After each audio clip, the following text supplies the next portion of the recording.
Oh man, I'm excited about tonight, dude. I am too. And just a Yeah. quick reminder, don't forget to add the slides when we go to the next video. Oh yeah, because it kicked me out earlier. Haha, perfect. I will do that as well. All right, guys. Well, welcome to episode 142 of the Drag Driver Pete Show, presented by Summit Racing. I'm just telling you right now, get comfortable. We got about 30 minutes worth of drag and drive community updates and stories that are coming, and then we're going to bring on Mike Finnegan, Cole and Ry Klemp to talk about their experience on Sick Week. They put the transmission in and out 6 times. That's going to be like 10 minutes worth of story right there. I'm telling you, it's going to be awesome.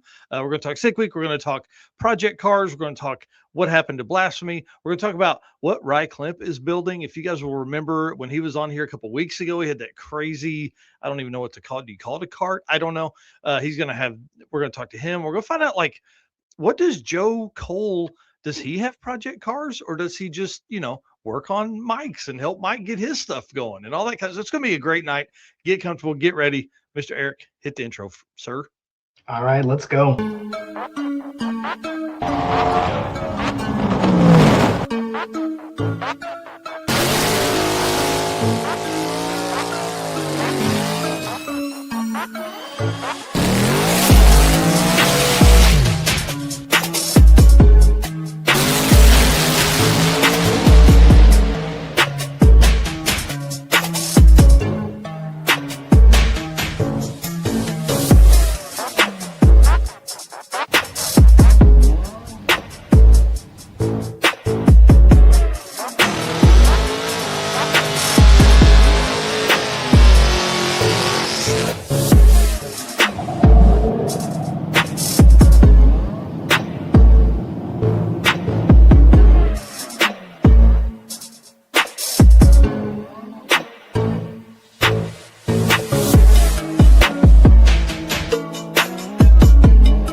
Man, rewatching that, I mean, obviously that's Sick Week 2025 stuff, but dude, thinking about it, um, Bailey didn't make it past SGMP this year again, so it's 2 years in a row.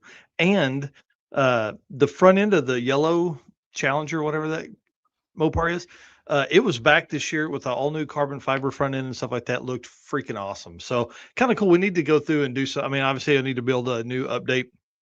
Brian, when you watch this later, buddy, let's work on a new intro for the 2026 season.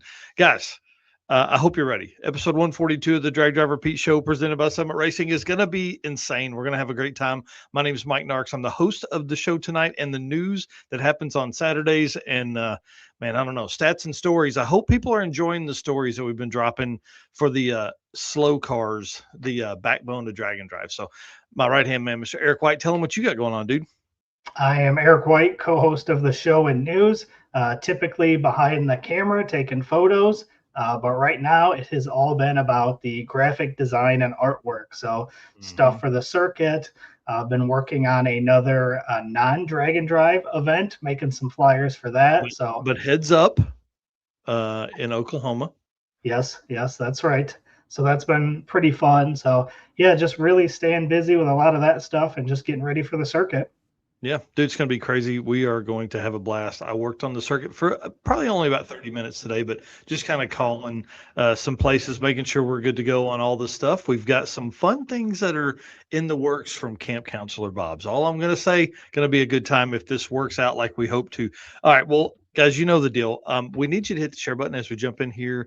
And I just wanted to say thank you for being our race car friends. You guys are awesome. Pat yourself on the back for being so cool. We appreciate all the support. We are going to start on Saturday. I'm actually building it out now. Basically, we're going to go through these comments, dude. Our comments have blown up the last few weeks. We've had some great guests on. We've had some, I would say, controversial topics. And so, I want to talk about some of these comments that are in there. I feel bad not highlighting those. So we're going to start that on Saturday morning on the news. And we wouldn't be able to do that without our race car friends out there helping us out. Appreciate all you guys for what you do for us. We appreciate it a whole lot. And thank you so much to our sponsors, man. We can't do it without these guys. So if you are doing some shopping, I ask, please hit these guys up. Obviously, we are an affiliate for Summit Racing. They are our title sponsor here at the show and the news and the circuit. So if you are looking for some cool stuff, they definitely have it. Between all the merch and all the car parts, the millions of SKUs they have something you're looking for, I'm sure. And of course, Deechworks, the official fuel delivery of Drag Driver Pete, right here. Mark Campbell going to bring his 850 killer Mustang down here. Going to see if he can take on the 3-time champion Brian Acton. Going to be awesome at the circuit. Molly Motorsports, who's driving all the way from North Carolina to come out and spend some time with us at the circuit as well. They were one of our first sponsors to sign up here. They believe in what we're doing, and we appreciate them for doing that. Driven Racing Oil, of course, best stuff to keep your motor going roundy round like this. Man, they were putting out some videos the other day talking about some of the stuff. We've got to have Bill back on and talk about some internal nerdy stuff. But Howard's Cams, talk to our boy Luke B over there for valve train stuff. J Wire Solutions for anything wiring. You can buy your wiring from him, you can buy wiring harnesses from him. He can wire and plumb your car if you want to. AFCO Racing Products, of course.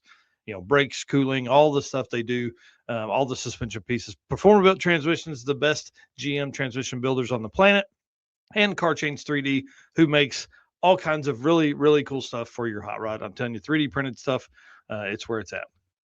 All right, sir, let's let Brian Loans tell us about Summit Racing, and then we're going to jump into some fun stuff that they got going on. What does it mean to be built with Summit?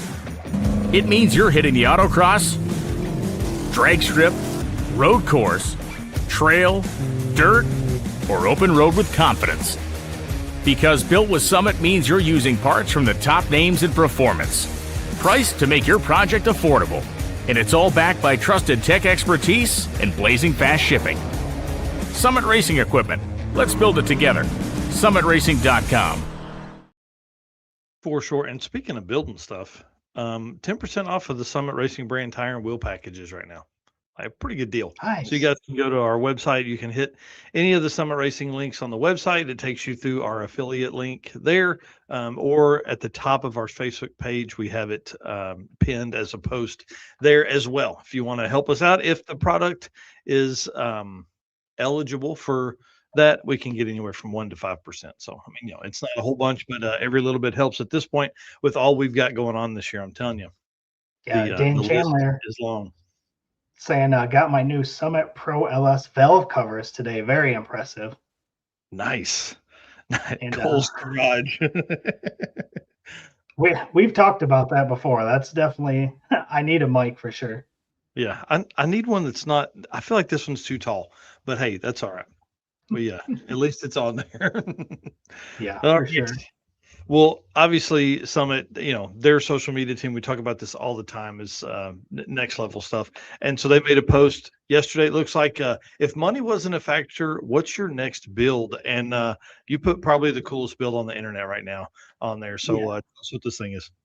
Yeah, so I had to have seen these two posts like minutes apart, which was ironic, which is why I put them in here together. But yeah, I thought this was super cool. Obviously, a DeLorean there, pretty awesome. This one is built by Brian Goldfarb and JE Speed Inc. So this thing is pretty gnarly looking. Yeah, and is planning to be a drag and drive build. So I mean, obviously, if money wasn't a factor, I'm building something wild like this. Yeah, something that's unique. We've never seen a DeLorean drag and drive car, so pretty awesome. I thought that was super cool, and I thought these two, seeing them minutes apart, I thought these two went hand in hand pretty good. You can see 279 comments on the Summit post, so there was a ton of cool stuff in there too. Just didn't have time to grab a bunch of those and throw them in. Yeah, what's wild to me is the comment to like ratio of that post. Like, there's 68 likes on that thing, but 279 comments. So right, make sure you guys hit those like buttons whenever you're making comments on this stuff. Yeah, bucket list mob twin turbo Coyote or turbo Coyote Pinto drag and drive. Man. Yeah, I can't wait to see this thing at an event. That thing looks cool. There was a DeLorean at Cars and Coffee this last weekend, and man, they're just really neat. I mean, they're just, you don't see them a lot, especially here in Northwest Arkansas, so it's kind of cool. Cool story. I actually drove one. What? And they are slow as shit. Oh yeah, dude. I mean, it was a V6. Like, who would even? Why? Why would you do that? Like, here's the thing. Here's a good question. If it had had a rowdy V8 in it, would it have changed? Would it have been a better selling car? Oh, I'm sure it had to have been. Yeah. They're so heavy, and like you said, that engine just there was no power. But I tell you what, it was still super cool to drive. Oh yeah, and the looks and the thumbs up and all that stuff, which is really, let's be honest, that's the second reason we build cars is for Absolutely. people to look at it and point at us. Well, guys, while you're on the Summit page over there, while you're on summitracing.com, make sure you grab your Drag Driver Pete Summit branded merch. You've got t-shirts here, you got hoodies, got big brim hats, which we're going to need here in the next couple weeks because we're going to be out and about at events talking about all that stuff. So Drag Driver Pete updates. Big shout out to Rodney Reeves, who's kind of led the charge. We talked about this in the last 3 episodes because we've put out articles on this, but the newest, and again, air quotes for people that are listening to this, slow car article about Jeff Russell this time. A few cool topics I pulled from the write-up is that who inspired you to build a hot rod? Said his dad got him into it at a young age. Said it kept me out of drugs and alcohol. Yes, you have no money for that other stuff. He said, when we asked how many races have you attended in this vehicle, he said 100. 100. Heck yeah. Insane. Thing goes all over the place and gets driven a bunch. And then, of course, when you end up with for Sick Week 2025, he took second place. And so I got a little nerdy with it because an 031 spread's pretty small when you consider the 5 days. And actually, in 2025, that put him third place overall ever at Sick Week, 2022, 3, 4, and 5 at that point. Now, at this point, he is sixth in line because we had such a crazy Sick Week 2026 with the DYO class. But what was really cool about the story there is kind of how it unfolded. And I wish I had done a better job of telling it then, but you've really got to dig in and have a reason to do it, which is what I'm loving about these articles, right? So his 031 put him sixth place, right? But during that week, he went from 10th on day 2 to second by the end of the week. Nice. Yeah. So his spread was set by day 2. He fell in between his spread day 3, 4, and 5, and the other folks did not. So there was a lot of shuffle within it. It was really a fun story to write. So we are adding to the list. I see the Speed Mini in here. Brandon Parker's helping with these, and John Long Jr. is helping with these as well. So appreciate that. We are trying to feature as many of these as we can. So if you have a recommendation, I guess that would probably be the best way to say it. Hit us up. Let us know who you'd like to see, or if you'd like to write an article about somebody. It doesn't have to be a slow car. It could be about anybody. It could be about your own car. Bring it on. We'll get with you. We want to tell as many stories of these as we possibly can because Drag and Drive's the best community out there. 100%. All right. And last up for the Drag Driver Pete updates, registration for the Mother Road Mayhem is open. We've had a few more people sign up. Early registration, not necessary, but I'm giving away $150 worth of Love's Travel Stop gift cards, a free tech card to race again at Tulsa Raceway Park, and of course a Drag Driver Pete swag pack too.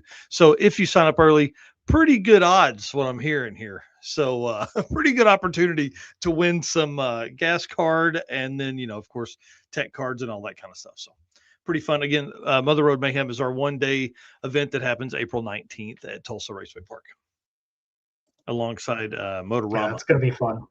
Yeah, I think we're going to have 300 or 400 cars there at Motorama, so it'll be kind of cool. We've been working with them to section off an area just for the drag and drive cars. So it'll be kind of fun to have everybody together. And then I'm sure most of the folks will convoy together. So when we all leave, we're driving past all of the car show cars, and then we'll pull back in and drive right back past all of those car show cars, So cars may be nice, but they're definitely not car show cars. Blah, blah, blah. Say that. All right, sir. Tell us about Driven. All right, let's go. Hey, it's Brandon from Fort Smith, Arkansas here. Driven Racing Oil is a performance engine oil that can do it all. GP1 is the ultimate oil for any race or performance application. Whether launching hard at the drag strip and during the extreme heat of off-road and circle track, or pushing the limits in top-fueled drag boats and demo derbies, winning racers choose GP1. Compatible with engines from classic hot rods to cutting-edge race machines, GP1's unique surface cleaning and high-zine formulation ensures superior wear protection, particularly for flat tappet camshafts, while solving issues like cylinder washout with methanol and ethanol fuels. Crafted from the legendary Bradford, Pennsylvania base oil and enhanced with state-of-the-art additive packages, GP1 offers the best in protection and performance. Yeah, and you guys know the deal. DDR10 gets you a 10% discount on anything drivenracingoil.com. So if you're stocking up with oil for the season, head over there, use that discount, and save yourself a little bit of money. So let's talk about event updates. So first up is Pistons in the Pines. Registration is supposed to be opening March 15th. I did see in a post that if they don't have everything lined up yet, that will get pushed back. But as of right now, March 15th is registration for Pistons in the Pines, which is July 23rd through 25th at Fernald Field Dragway and New Oxford Dragway in Maine. So this is going to be a new one in that northeast part of the country. Classes for it are DYO, small tire, big tire, stick shift, gas or hot rod, tailgate, and all-wheel drive. Yeah, the all-wheel drive class is going to be interesting, but I guess those guys probably have to have that up there, because I'm sure the weather gets pretty gnarly. I was actually messaging back and forth with the promoter for this today, just going through all the I don't know, I hate to say tips and tricks, but all the stuff that we've learned over hosting so many of these, with ticketing and all that kind of stuff. So excited to help out any way we can, and look forward to getting back to. I'll be messaging him, I'm sure, after the show tonight. Absolutely, that's awesome.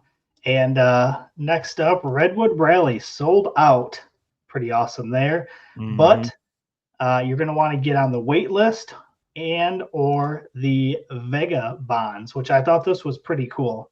So for those watching, you can see on the screen, what is a Vega bond? It's a person who wanders from place to place without a fixed home. So this is a cool name for your race weekers or your road weekers or your sick ward or, those kind of names. But I thought this was cool, the Vega bond. So you can, again, Redwood Rally sold out, so you can get on the wait list, or you can sign up for the Vega bonds.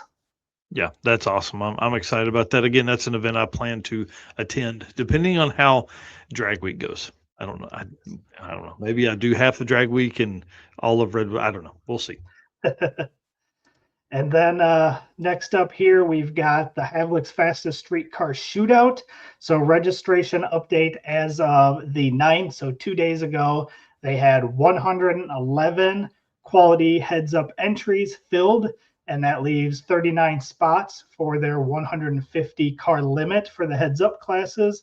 And the index class has about 30 entries to go, 30 entries so far, leaving about 70 spots open. So this is one that people need to sign up for. This one, I'm telling you, we've gone to it the last 2 years, and it has been fantastic. It's such a great event, just everything about it, between the cars, all the stuff that they do throughout the event. This is a good one. Well, and what's been really fun is working with Brian and Jess. I mean, those guys are next level cool, man. They've allowed us to basically invite the top 100 drag and drive racers ever. So we have sent messages to everybody that's on that list of top 100 that I have contact info for and friends with on Facebook and all that kind of stuff. So it's going to be awesome to watch that. I see Dan Chandler saying the Jimmy is in, so that'll be a good one too. Yep. And their show and cruise has about 26 entries so far, and there is no limit on those as well. So again, Havlic's Fastest Streetcar Shootout, get signed up. Yeah, right now. So that moves us into our upcoming events. And again, the only event in the month of March is the Road Trip Drag Challenge #1, which is March 27th through 29th at Warwick Dragway, which is only 16 days away. So this is going to be the next event from Sick Week. We haven't had anything from Sick Week until Road Trip Drag Challenge #1. So excited to get this one past us, because then it's only uphill from there. Yeah, it breaks loose big time. Yep. And then moving into April, we've got a bunch of events here in April. We've got Streetcar Bragging Rights, which is April 15th through 18th at Rockingham Dragway. That is 35 days away, which is coming up very quick. The Redwood Rally Chaos Cruise, April 18th and 19th. Again, that starts at Players Pizza. They go to Samoa Drag Strip. That is 38 days away. Mother Road Mayhem, which we just talked about, April 19th at Tulsa Raceway Park. That is only 39 days away.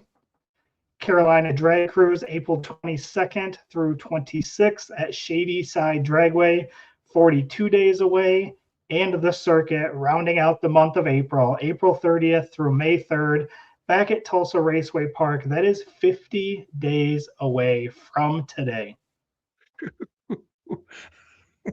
I need to spend more than 30 minutes a day on it. That's for sure.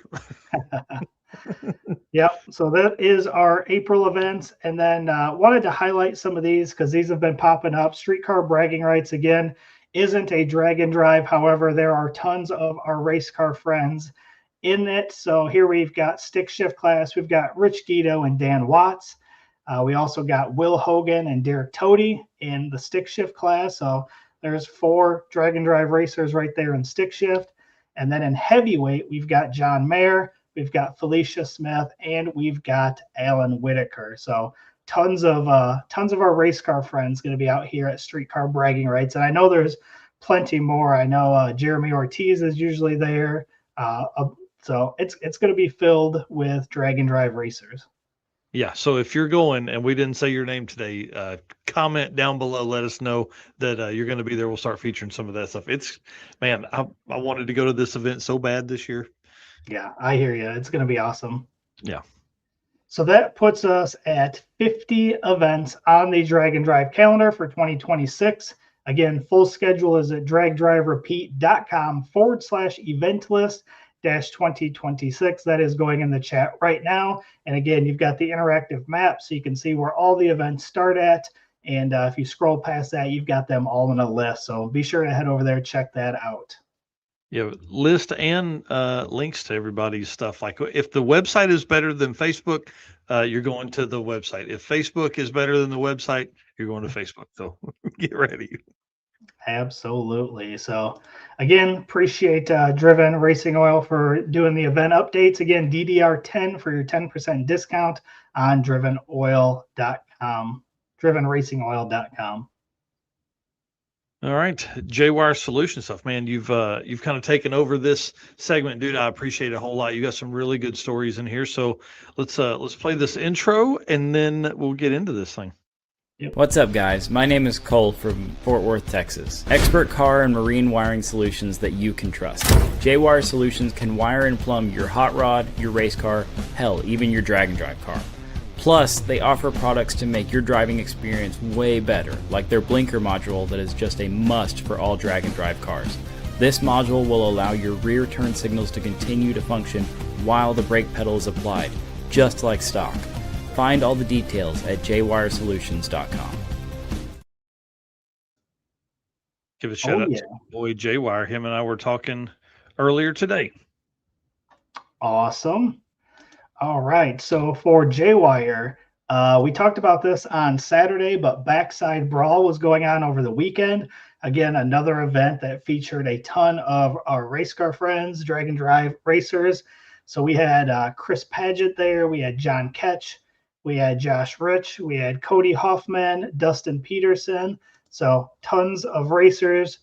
Some photos here you can see. Shout out to G-Man Creates and Johnny Allen Photography. That's where I snagged these photos. They had a ton of photos from the event. So I always appreciate seeing photographers there getting some coverage. Yeah, you see that top right corner of Johnny Allen Media? Oh, yeah. One of the sponsors for that young man. I really enjoy what he does, and G-Man Creates that. JD Grumman he's awesome. He is one of our track photographers at Tulsa Raceway Park, and I really appreciate that guy and all he does for us over there. And I mean, dude, you can see the photos here. I mean, he just does a great job. Yeah. So pretty cool. We had a drag and drive finals in the street cars. We had Chris Paget and Dustin Peterson with Chris Paget taking that. So pretty awesome. Yeah, that was a good one. It really was. That whole, I mean, Faux Dad was live most of the time, and I kind of went through some of his videos later, and it was cool, man. Those guys showed out. This is backside at Mid America Dragway, which is pretty virgin concrete back there to start the day. I'm pretty sure. Yeah. So pretty cool. Again, shout out to all of our drag and drive racers that were out there at Backside Brawl. And you sent me this one. How cool is this?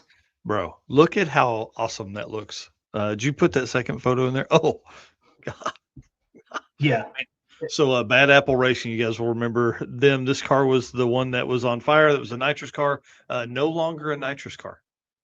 He may need some nitrous to spool those turbos, but man, golly, I love that. Yeah, that thing looks pretty awesome. Yeah, big fan of that. So Big Apple Racing, you can go watch Graham and the rebuild of that car. Yes, sir. And this was from our Race Car Friends group page. I posted this looking for stories, obviously, for 2026 upgrades. And boy, did I get what I asked for on this one, didn't I? Yeah, you did. I think we had 59 comments in here. So we're going to go through some of them. We're going to continue to feature more of these, but there were so many, I had to stop, or else we would have took up way more time than we have. So a couple here. We've got on the left, Brandon Hayes, a new project for the $3,000 cheap car challenge at the circuit. Said currently working on replacing 40-year-old suspension parts. Fairly certain all the bushings and ball joints are original to the car. Oh, wow. Yeah, I'm sure a tubular K member would be safety, right? There you go. Photo on the right there, Jeff 6, big block 4L80E and getting the front end higher on Stu. So that'll be cool too. Yeah, that's a good one. Next group of photos here, Derek Toady, who we just talked about being in the stick shift class at Bragging Rights. He is building a 25-3 stick shift drag and drive 84 Buick. Wow. I'm in. This would be fun to watch him and Nico Christoferi go head to head. Yeah, I thought that same Nico's thing. car has been updating as well, so that should be pretty fun to watch. Yeah. And then on the right there, we've got Rich Van Allen. He said, started as a belt and pulley cleanup. We've all been there before. While I'm in there, might as well go ahead and do that, Yep.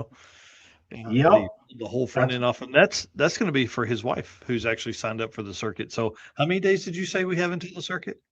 50 days from today. And they have no anything in that truck. Got a little bit of work to do. Yeah, bring it on, man. And a couple more here. These ones were awesome. Anthony Burns on the left there said new Forge LS, new centered iron clutch. Next up is Cage. Man, what a cool car. Yeah. And same for the one on the right there, Jason Golden. He said new car, new engine, faster and better, I hope. I love this thing. Oh, that thing is going to be so fast. Yeah. So fast. And his other car was fast. This car is going to be next level fast, though. Yeah. Not only fast, but it's going to be nice. Yeah. It's going to be cool.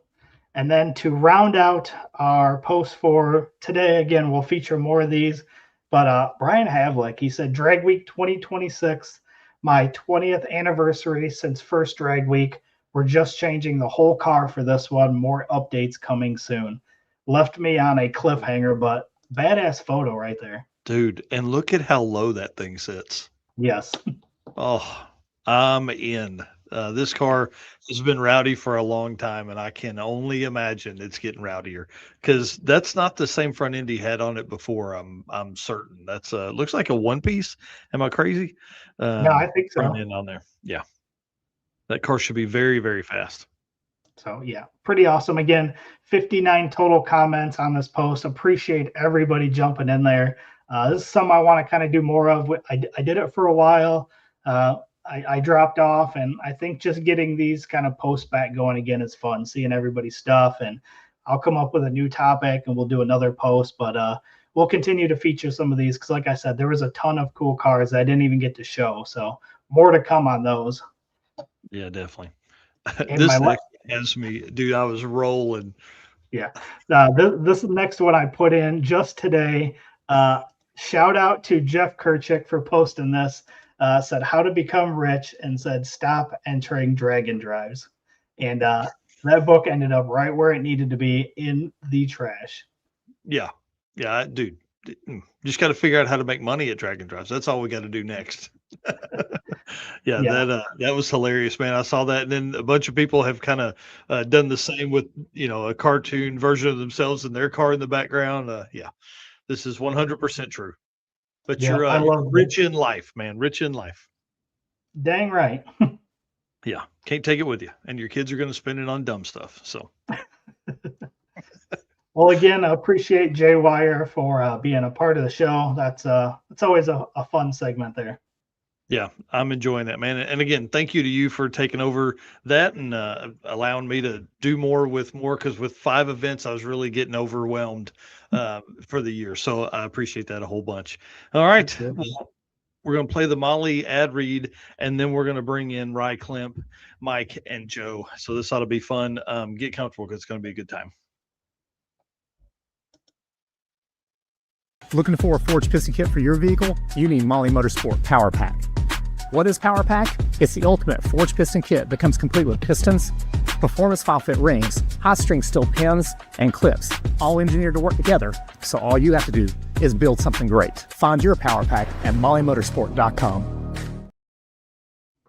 Just realized, a lot of Southeast Gasser footage there. It couldn't have been a better time than having these guys on, with Mike and what he does with the Blasphemi car. So let's pull this down, and we'll bring in Mike and Joe first, and then also and then bringing in Ry here as well. Gentlemen, how are y'all tonight?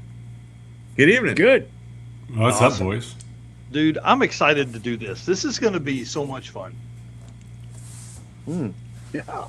Me too. Yeah, exactly. All right.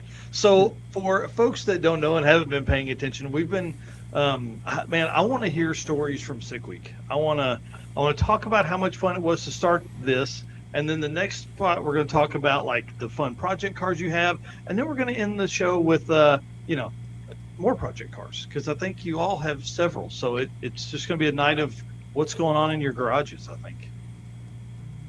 Right on. I want to hear about Ry's, because I'm still waiting for Ry to get his running so we can go play. I knew it was going. You couldn't give it 5 minutes. You couldn't even give it 5 minutes. No. Yeah. We got outside pictures the other day, and I was all excited. I was like, man, here we go. I'm ready to I was waiting for it. I thought it would at least take it like we'd be in the second half of this whole interview before I got called out on a non-running car, but here we go. No way. And those guys can't call you out on non-running cars. I mean, they got a few over there. They're lightly jabbing. It's fine. It's fine. But hey, both of my hot rods are running right now. So hey, leave me alone. It's the first time in like 5 years that both of them have been running. I'd say we're solid 50% of the fleet is running, maybe. Yeah. Dude, I made pretty good progress last week, though.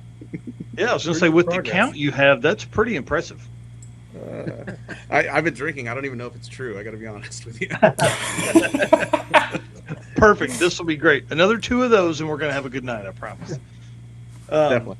Well, let's start with Sick Week, but we have to back up like a month before Sick Week, because I was doing some stalking on Joe's page, and apparently you got married?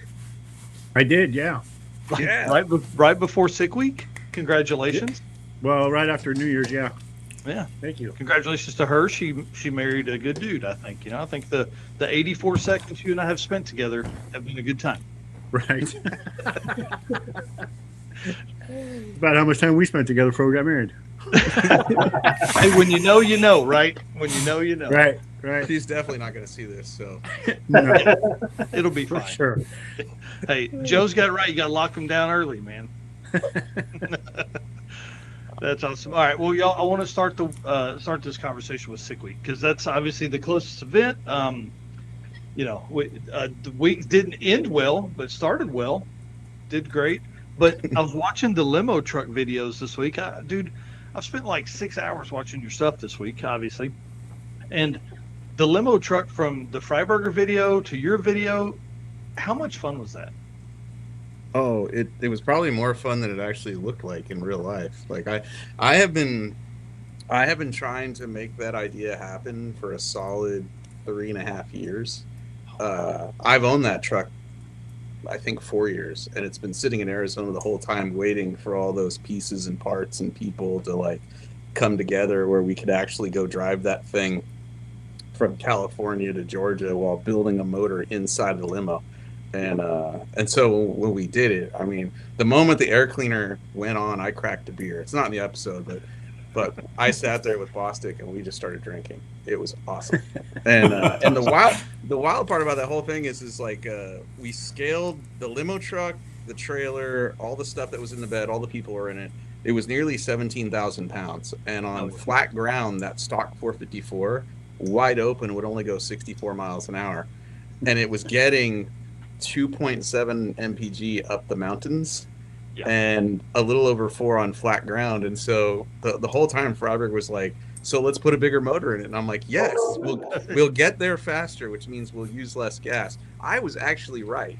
We gained nearly 2 miles per gallon with the bigger motor.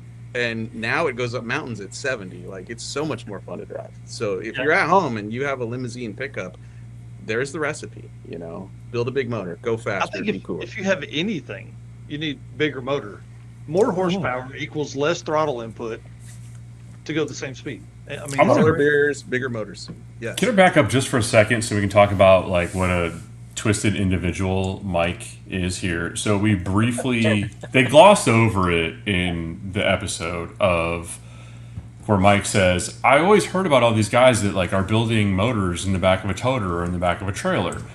And instead of actually like, this motor wasn't built in the back of a limousine out of necessity, like all the people that he admires. Like, they didn't want to build a motor in the back of a trailer bouncing down a highway on the way to the Daytona 500. They were doing it because they had to.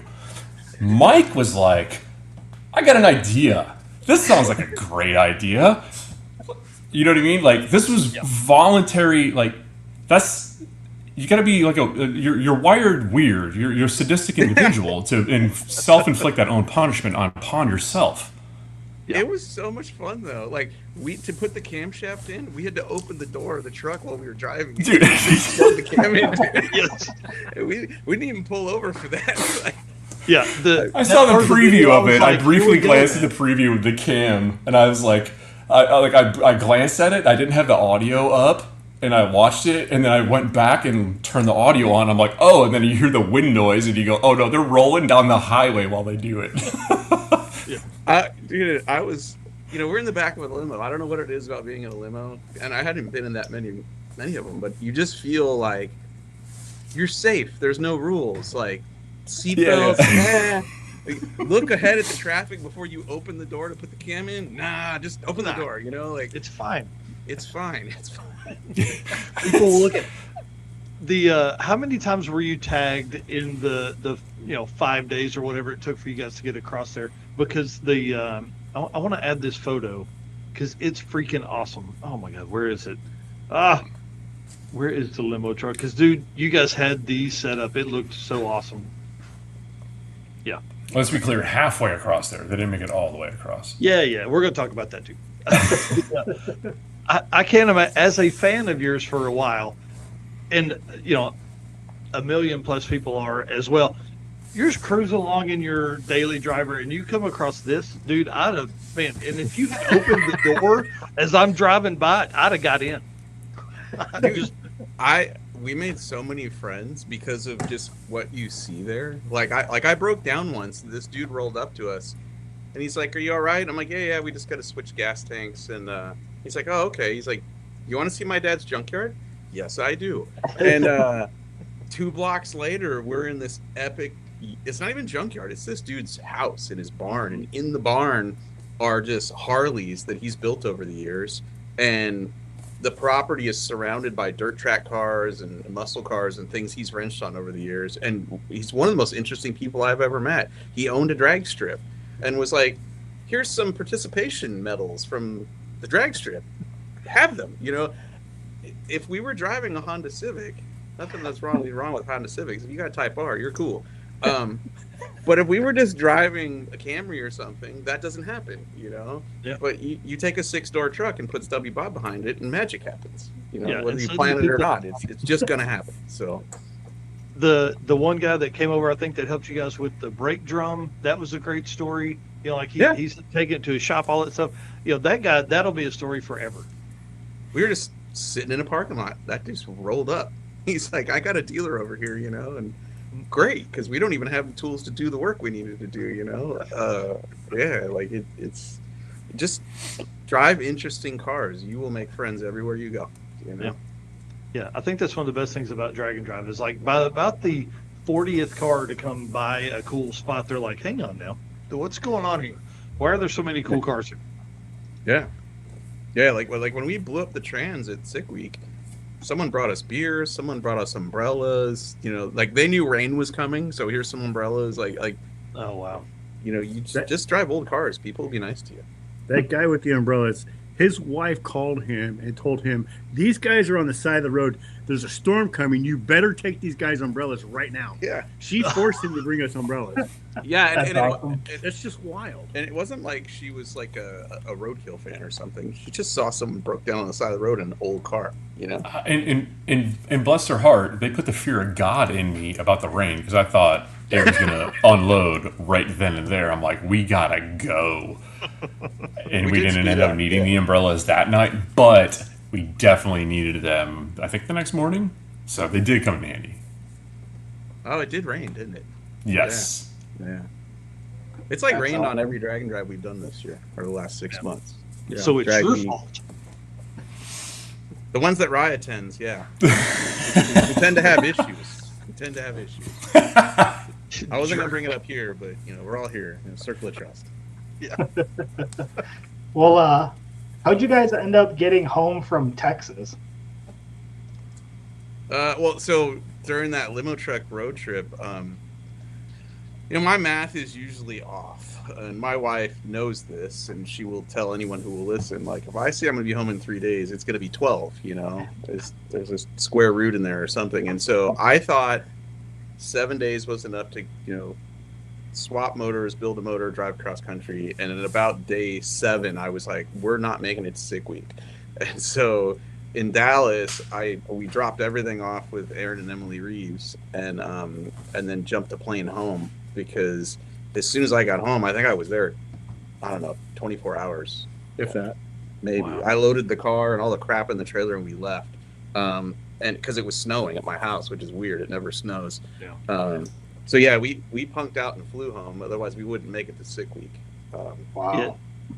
And that's I'd on heard- me. I don't know why I thought we could do that whole trip before Sick Week. It wouldn't be a big deal. I'd be ready.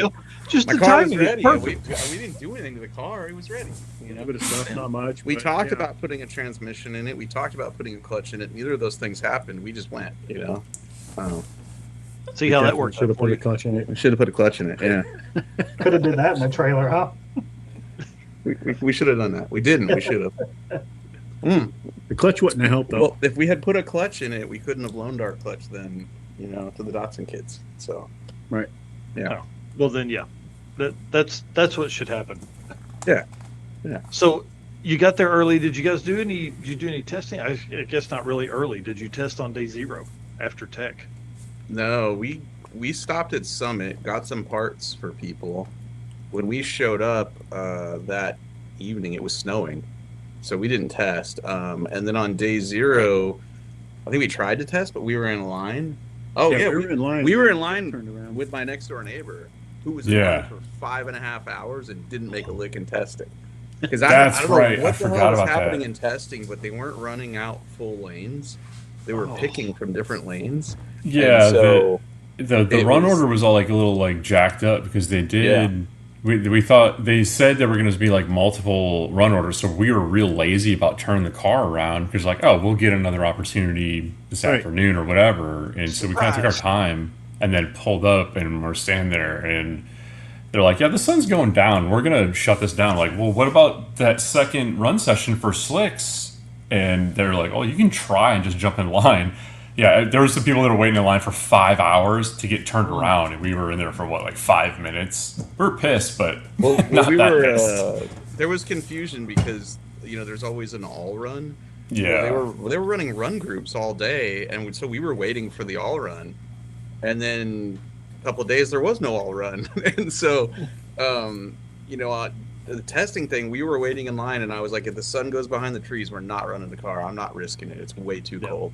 And so as soon as it went down, we got out of the back of the line, and then they canceled testing anyway. And I think that happened on day 2 as well. I don't know. It got real cold, and we just didn't run the car a second time or a third time or whatever. Well, I know I was standing there watching the what was it, 828? Was that? Yeah. Man, bro, I think everybody went, what just happened?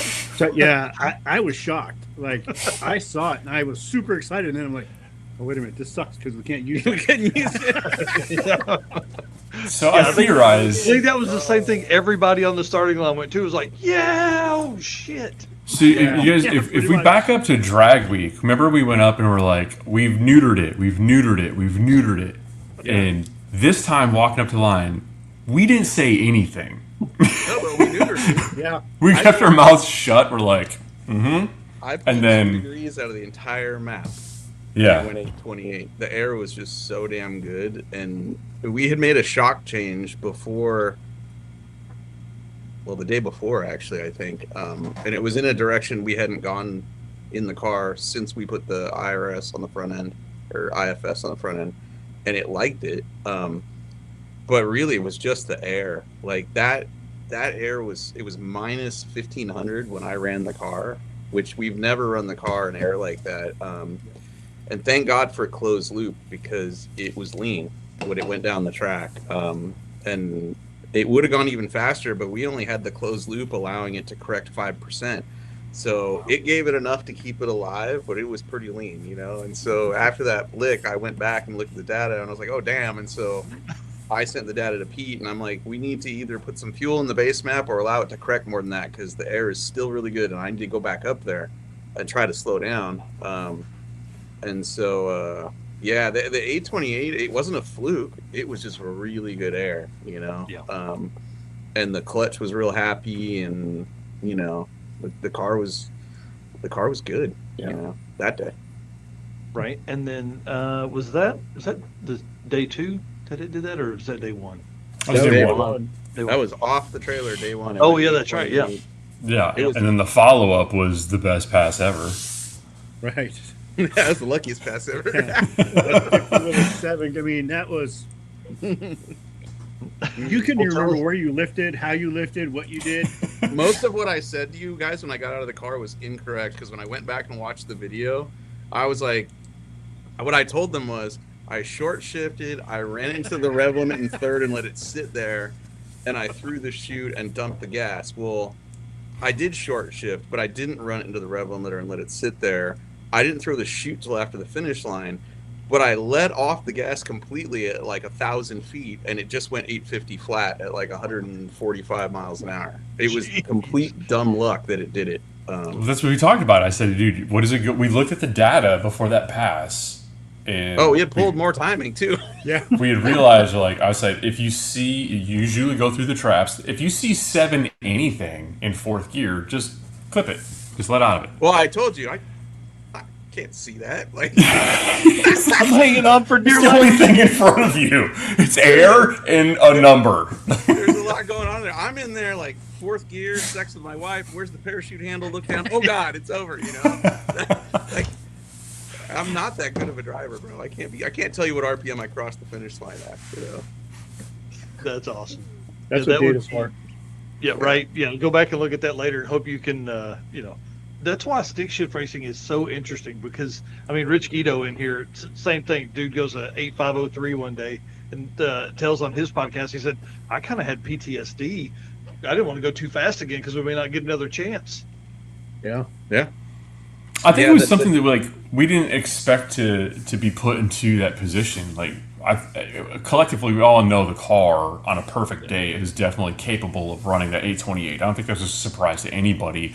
I think it was a surprise as like how easy we kind of stumbled upon that tune-up, or like, oh shit, now it goes 828, and now all of a sudden we weren't, the gasser category is not street race small block power adder. It's not a 850 index class. Now it's an 850 index class for us, and we're doing it with a stick.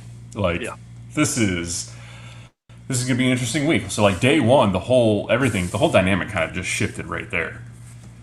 Yeah, well, that same tune is an 845 tune every day. Wow. You know, I mean, it was worth almost 3/10 that day. That's crazy. You know?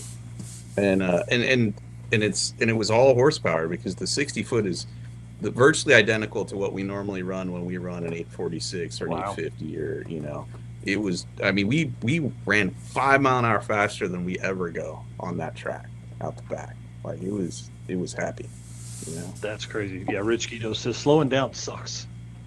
Oh, dude, I'm not into it. Like historically speaking, like I've bracket raced drag boats with Joe before, but I was always entering a bracket that my boat had no hope in hell of ever breaking out of.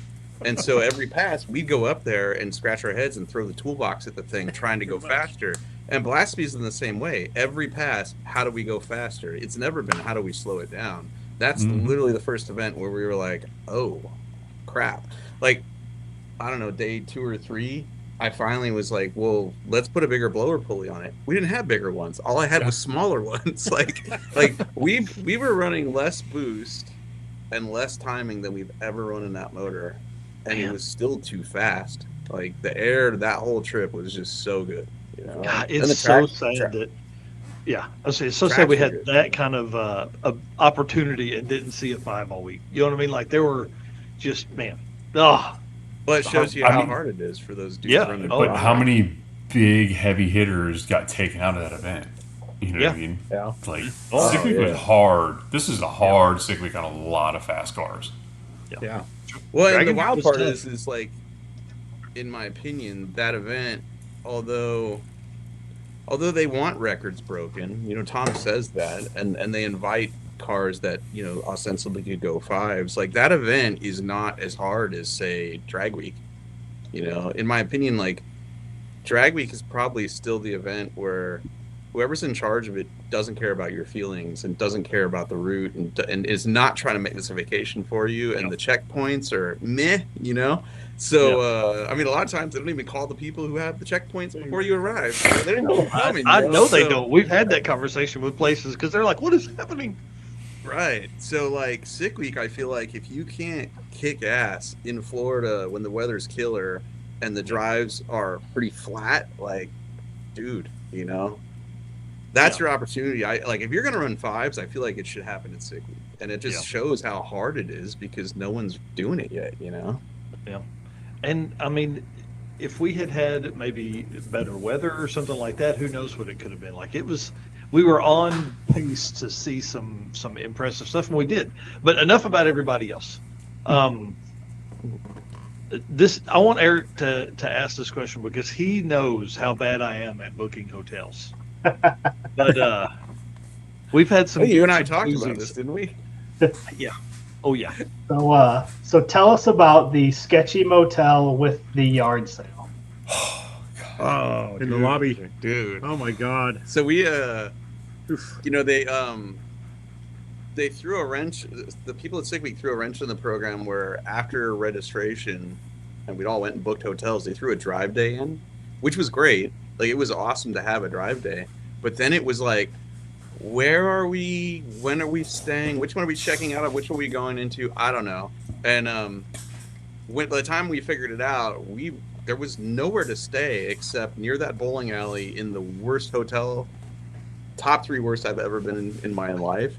And my standards are so low. I don't care. I'm like, whatever. I'm here. I'm going to sleep for 3 hours. I don't care. but it was just so fun to be a part of it. Like, a lot of the rooms, I was on the bottom floor, and a lot of rooms, the furniture was outside of the room in the parking lot, right? A lot of the windows had Christmas decorations in them still. A lot of the doors were just open, not because nobody was in there. They were just open, you know? And I kept waiting on the camera to pan towards a room as you walked by. That's what I kept waiting on. Well, so there was one where I was filming my walkout because it was just so much fun. And the door to my right was open, and I look in, and there's just mattresses flipped upside down and shit everywhere, and people in there, right? At like whatever time this was, it's like 6:37 in the morning, and I'm like, I didn't have the balls to turn the camera and point it at them because now they think about it, you know. But like, I filmed my whole walkout, and really, what did it for me? This whole thing was in the lobby of our hotel. There was a pallet of toilet paper just sitting right there where you check in. And to the right of that was a yard sale in the lobby, like racks of used clothes and books and just, I don't know, Red Roof Inn in whatever town that was. If you ever want to go there and experience what we experienced. That place is going to be famous. Beware, you might get charged for extra toilet paper because Ryan and I got to our room. There was 0 toilet paper. I had to go down there. He's like, how many rolls do you need? What room are you in? Yeah, they grilled him for it. They're like, who do you work for? Please.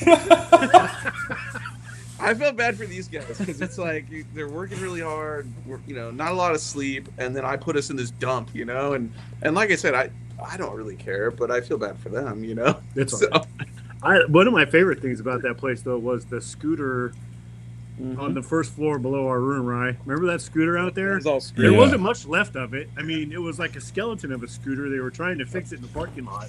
So somebody, I think, like in the comments section, said that scooter is like on Google Maps. Nuh-uh. You can see it in the parking lot, or something crazy like that. Finnegan's well, where you can see where I crashed my car. That's yeah, dude. Yeah, I didn't take my boots off the whole night in that. Like, I took my shoes off, I laid in bed, and I put my shoes right back on when I got out of bed. Oh, dude, yeah, it was gross, bro. Like, I pulled the comforter off the bed just because you do that. They don't change those things. And I slept in my clothes, bro, because I was like, the bed was caved in, and I was like, I'm just gonna sleep in my clothes, you know? Yeah. I'm not even gonna shower till I wake up. Yeah, no. Going to bed. I got to get this out of my mind quickly. Yeah, I go to take a shower. Ryan's like, you better make it quick because it fills up really fast. It doesn't drain at all. I'm like, oh, that's great. So all this dirt I'm washing off me just gonna stay on my feet, you know. You're gonna be wearing. Yeah, it's like a rising tide. You got to get out before the tide gets to you. The soap scum that was left behind had to have been amazing. Gross. We ended up just real quick about. We one night last minute booked a place that was similar, and there was not enough room. These beds were fulls or something, like, you know. And so Tom Bagley, UK Tom, and his co-pilot were in one room, and I was like, I'll just book the room next to it, no big deal. The heater was out in the room. It had completely, like, huge black spot on the wall where the electric had gone out. So that's a double up on the blankets. Just a small fire, don't worry. Going back, yeah, no problem. So I unplugged it just in case. So oh my god, yeah, pretty sketchy. But same thing. Like, why can't these places drain? They sent a picture of their phone, like the key where you dial. It was like black mold on it, bro. Like, it was just. It looks like someone got murdered by it. Yeah. Kind of reminds me of the hotel that you and I stayed at when we went to Havlicks that year, where they actually gave you a physical key to get into your room. Yeah. And then we wedged the chair up against the door when we went to bed that night. you like go to close it and it goes doo doo doo doo. It's not really. Is that in the hole? I don't know. People are our in the parking lot. Yeah. Our hotel looked like a freaking parade went through the parking lot, but it was a parade for like an emergency room or something, or a hospital. Like, there were just rubber gloves everywhere, bro. The shopping cart full of pine cones was all you had to show. Oh, dude, it was so great. So and the great. dress shoes. Just dress shoes and pine cones, dude. Nice ones. Like, those had not been worn. Cole's Garage says one of our hotels at Six Smokies had toenails on the floor. That's disgusting. Those are mine, bro. Sorry. Oh man, yeah, That wasn't mold. That's awesome. Any other fun stories? Oh, go ahead. Well, we're on a motel binge right here, like the boat drive we went to last summer. That was dude. Oh, you want to hear a hotel story? So Yeah. we go drag boat racing in Tennessee last summer, and it was like a last minute deal. We didn't assume all the hotels in this town would be sold out, but they were. So my buddy Mike goes, "Don't worry, I got you guys a room." All right. Well, there's 3 of us. All right. So we get to the hotel after everybody else. It's on the 2nd floor. Our buddy Mike and his friends are in the parking lot drinking, and they're laughing as we're walking up there, right? And it might have been just me. I don't know. No, it was all of us walking down, and I think we just came back from dinner or something. David and I walk into our room. We're like, okay, see you later. And you open the door to your room, and I'm like, I open the door. No. I open the door of my room. Like, I get them a room at the hotel, but we need one more. And so they're like, we got you one. I'm like, okay. I open the door to my room, and there's 2 dudes hugged up naked in one bed. And then there's another bed next to him, and I'm like, I don't want to disturb you guys. You're snoring, so I'm just gonna shut this door and back on out of here, you know? And Oh my God, dude! I start calling around. Believe it. There's nothing available except one place called the Night Inn or something, and I go there, and legit, it's by the hour. Like, it is nasty, dude. I had to walk across the street to a mini mart to buy shampoo and soap because they didn't have it, and I forgot it, and just They're like, "You're gonna shower here?" Oh, dude, it was disgusting. Well, the whole day we had been like sanding fiberglass on the bottom of our boat, and we were just covered in crap and had to shower. But yeah, that's good times. We did win the race, guys. though. I'll give it to it was father-son, granted, grown adult son. They were very hairy. Very large, too. So Bucket list moms. Was that you? So, We left yeah, the bed so open that was for the you. deal is these guys, unbeknownst to me, offered the other bed in their room, right? And I was like, that's really cool. But there's 2 grown ass hairy dudes stuffed in a full size bed, and they're spooning father and son because that's the only way these dudes are 250 plus. It's the only way they can. You gotta clarify that from the get go. And I'd forgotten about the circumstances, and so yeah, it's father and son. They're doing everyone a favor, getting out of the other bed, and I was just like, oh man, I feel bad. You guys take the bed. I'm gonna. Mike's like, nope, I'm out. Well, that too, because I didn't even know him. I never met him. Yeah. That's awesome, man. Oh man, Red Hat Scotty has some good ones too. That dude stayed in some places, man. Must be all audience. I don't know that I've ever stayed in a Night's Inn, and I don't know that I want to. Right, you have to now. Now it's. Yeah, I feel like it's a challenge. Like, right? Right. Can you compare it to a red food? You better bring your nunchucks, bro. Right? that's never have I ever stayed at a Night's Inn. Yeah. Do you have the nunchucks, or do we have the nunchucks? I don't know where they went. We went to a gas station, and I walked out with nunchucks and a corn dog. It was the best night ever, bro. $20 nunchucks. Yes. Dude, I showed my kid the video of me whipping the nunchucks, like demonstration Joe, put some respect on it when you're in my dojo. And my daughter was like, Dad, how are you so smooth with the nunchucks? It was impressive. I really think you hit the tip and just didn't say anything. You didn't flinch, bro. It was so fast. That's what I think happened. Yeah. Had to. Yeah, nunchucking around. I hope they got left in the trailer. They're in the trailer. Okay. Yeah, they're in the tool drawer. Wait, our trailer or the trailer we gave away? The one you gave away. They're in the ADT trailer. Oh. Yes. Oh, so you still have them. Okay, thank goodness. Yes. Oh, Don't worry. Thought we were going to have to go back and get some Practicing, more. you got to hide those. Those have to come out of the drag and drop. Well, you have to hide them because I think they're a felony in some states. Nice. Only in We your only need him for Lonnie when he turns this away, bro. That's just kidding, Lonnie. Totally kidding. Didn't mean it. He doesn't play. All right, let's tell this story here. You guys are on the side of the road. Beautiful day outside. You're trying to catch some shade under the car, and you're there for hours and hours and hours. What happened? Well, we were doing really good. Like, we were I don't know. We were passing people. This is what makes this story the worst thing is we got overdrive. We got double overdrive. We're in 5th gear just passing fools on this road like 75 miles an hour. And we're 9 or 10 miles from the checkpoint. A really good checkpoint. We were very excited to go to this checkpoint, you know, because we'd been there before, but at midnight, you know. And so all of a sudden we encounter a hill, and on a hill, any kind of hill, if you don't pull it out of 5th gear, the clutch is going to slip. So I go to pull it in 4th, and it comes out of 5th, but it won't go. It won't go into any gear. And I'm like, oh, whoa, okay. So I just looked at each other like he like pulls it back. It went. I looked at it. It made no noise. It made no noises. It was stuck. Yeah. And so we pull over, and I'm like, it'll go in reverse, but then it won't come out of reverse. And we're stuck in reverse on the side of the road.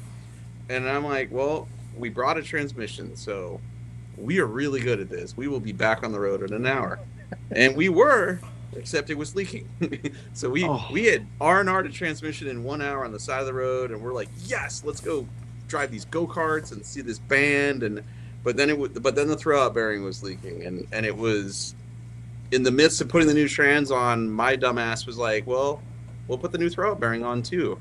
And I didn't know it, but the new throwout bearing required different fittings than our old one. And I had shoved the old hoses, the old fittings, and the new throwout bearing, and it was leaking. And it took 5 or 6 attempts and combinations of fittings and hoses to get it in there to stop the leak. And the only way you can figure it out is by fully installing the trans, because the hoses are the exact perfect length to go to the throwout bearing. And so we learned a lot about going forward, what we need to do. We finally get to this checkpoint, and at 9 o'clock at night, bitch is closed. And I'm like, what do you mean? We were here at midnight last year, the year before, and the owner took like 20 people and gave them a tour, and it was the greatest thing ever. No, 9 o'clock at night, closed this year. It was the biggest weekend ever. Dude. Yeah. Gates closed and everything. We were like, they were kicking us out. We were, Danny Grubai and the Ute had just done a burnout and separated the belts on one tire, so he couldn't even drive on it. Like, it was horrible. And so they made him move outside onto the road to change the tire. We're like, we're leaving, man. Get out of here. We're like, what? Last year, those guys must have stayed there till 1, 2 o'clock in the morning, waiting for everybody to come through. Yeah. We got there. Yeah. It was all of 12:30, almost 1. It was late. We ran into Bill Hoskinson there at like 12:30. And you guys spent the whole day hyping it up, and I was so excited. And then when we got there, I wasn't there for it last year, so I had no basis of what it looked at. I just heard all these great things about it. And then we pull up, and it literally felt like going to Wally World in like Christmas Vacation, and like, park's closed, partner. Like, I wanted to punch a moose right in the fucking mouth. The gator outside the gate, park's closed, right? You can't come in. The worst part was the night before, we had such a good experience. We go to a bowling alley, we're drinking. It was great, yeah. Dude. They've got Sick the Mag on the screens for keeping score at the bowling alley. Like, we were there till, I don't know, midnight, and then we stayed at the hotel. We didn't sleep in, but I don't think we got on the road till like 8 in the morning. And then we were not in a hurry. Went to IHOP for breakfast. Like, we're just cruising all day. Yeah. So when we lose the trans, suddenly we don't get to see the greatest checkpoint ever, you know? No. Or I would imagine what's the greatest checkpoint ever, you know? We're seeing all these videos of Alex Taylor doing burnouts. There's like there's a shitload of people and band and all this stuff, and we're like, I bet that was cool.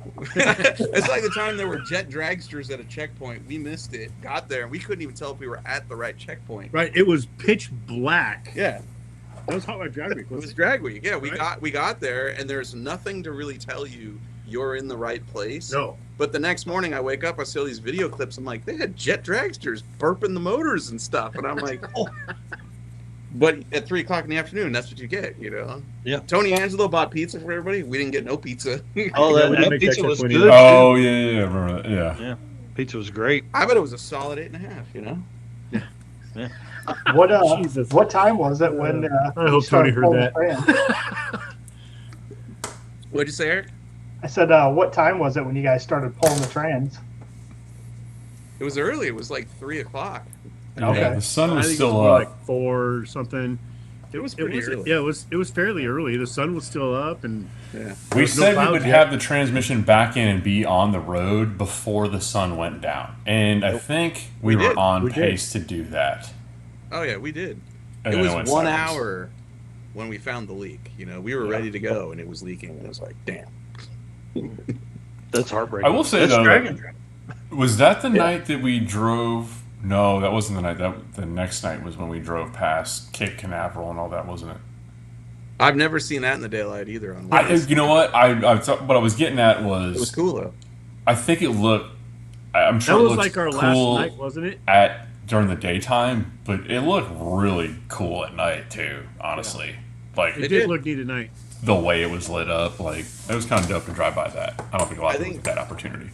I think last year at Sick Week we probably could have seen that also in Daytona Beach, but we went through there at friggin' midnight. The only cool thing we saw was we nearly ran into Cameron Johnson when he went off the road Oh yeah, outside of Daytona Beach, and we ran into him. You know, we've seen so much of this crap in the dark. Like some of Six Smokies was in the dark. We didn't realize we were next to a cliff that last night. You know, by the time we got to the space shuttle, they threw us out. Like we were sitting on our butts drinking a beer, going, "Look at the space shuttle," and they threw us out of there because it was nighttime. You know, we've seen a lot of this in the dark. That probably that is guy one was of the interesting fastest though. thing.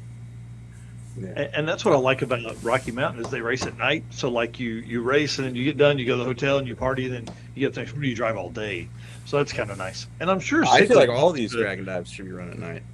it would be awesome.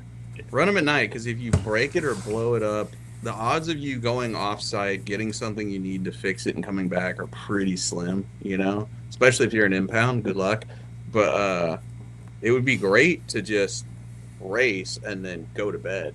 You know, because like a lot of these things, you make these strategic decisions based on, you know, do I stick around? Do I not stick around? And a lot of times he and I and Ry have stuck around, waited for all run, and just got burned.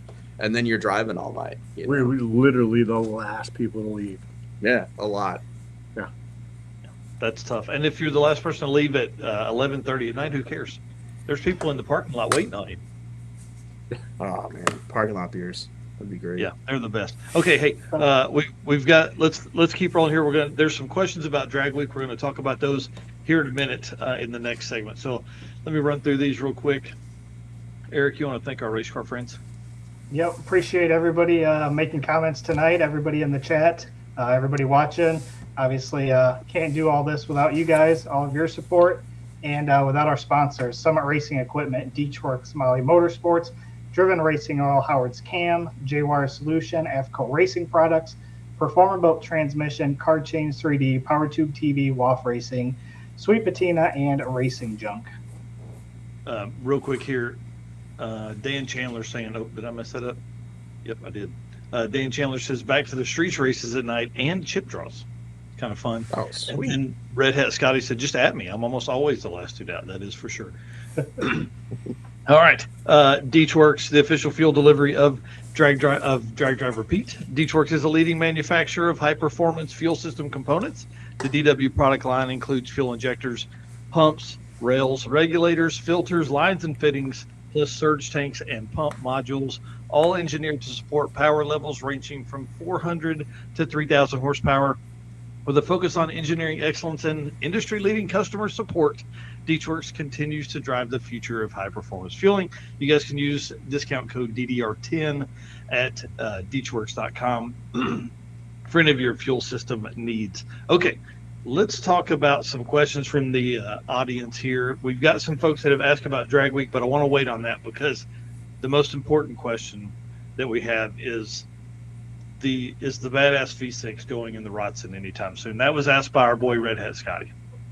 Oh yeah, absolutely. I think Taylor and Kyle and Caden, I think they're all gonna probably run it for another event or something. I don't know how long that Ford's actually gonna last in that thing, and then at some point it'll come back here, and the V6 is going in. So yes, that's exciting. Very excited about that. Yeah, My size favorite turbo? version of that car was when it had the V6 because the turbo setup was way cleaner and it just looked cool. Yeah, I'll agree. That car was awesome. Is awesome. I mean, hell, I don't know. It's fast as shit now and has a 4-link and should go very quick. Oh, those dudes have done some incredible work to it. I'm excited to drive it again. Were you a little panicked when they cut the entire floor out of that thing? No, I told them to do it. That's how it ended up with them. Is it blew up. It blew up at Six Smokies, and I had said to Kyle Buntley, we were standing there. I'm like, hey, can I stash this thing at your house? Because he lives real close by to that track we were at. And I said, no, I'll come back and get it. And he's like, yeah. And then somehow that turned into, let me run it at Street and Eat. It's Southeast Street and Eat. And I'm like, go for it. Do whatever you want. I'm like, it's got problems. So I'm like, but if you guys want to work on it, It's got problems. and Understatement of the year. and so they ran it there, and they got a good taste of life with the Rotson. And when they got back, they were like, it really needs this and this and this. I'm like, what it needs is the whole floor cut out of it. I have this other car. You could probably cut the floor out of it and put it in it. And so that's how it snowballed into, like, when they went to Street and Eat and blew up the axle 3 times, I'm like, let's just put a 9-inch in it. Let's just be done with this, you know? And so I think 3 is a conservative number. it might have been more. I wasn't there. I like to keep it positive.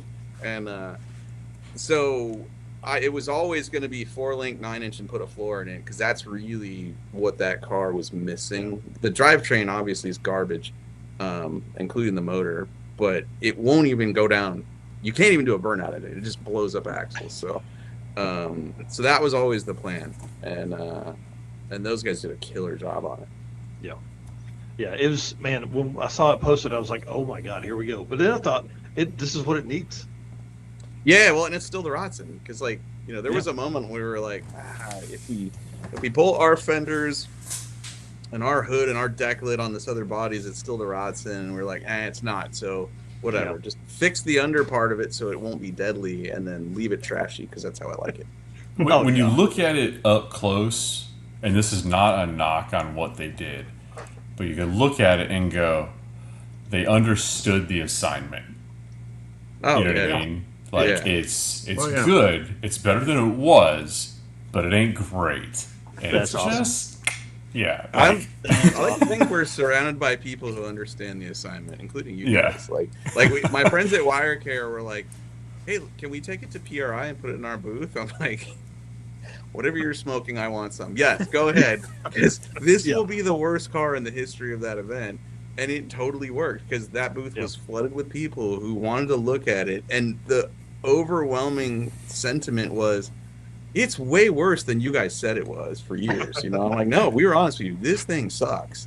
It's just a lot of fun, and when people see it in person, they're like, oh my God, this thing's a hunk of crap, Yeah, they had the fresh new hole in the roof that got torn in from Jay towing you. Yeah. It's gotten worse over the years. Yeah. But now, I mean, it's going the other way. It's getting better. Yeah, we took some flack. We put the more you look, the worse it gets. Real up, and dude, like, people were like, we love this thing. We're like, no, you're reading it wrong. We love this thing too. Yeah, I love it. It's trash. Yeah. It's the way I like it. Cars and women both, man. Yeah.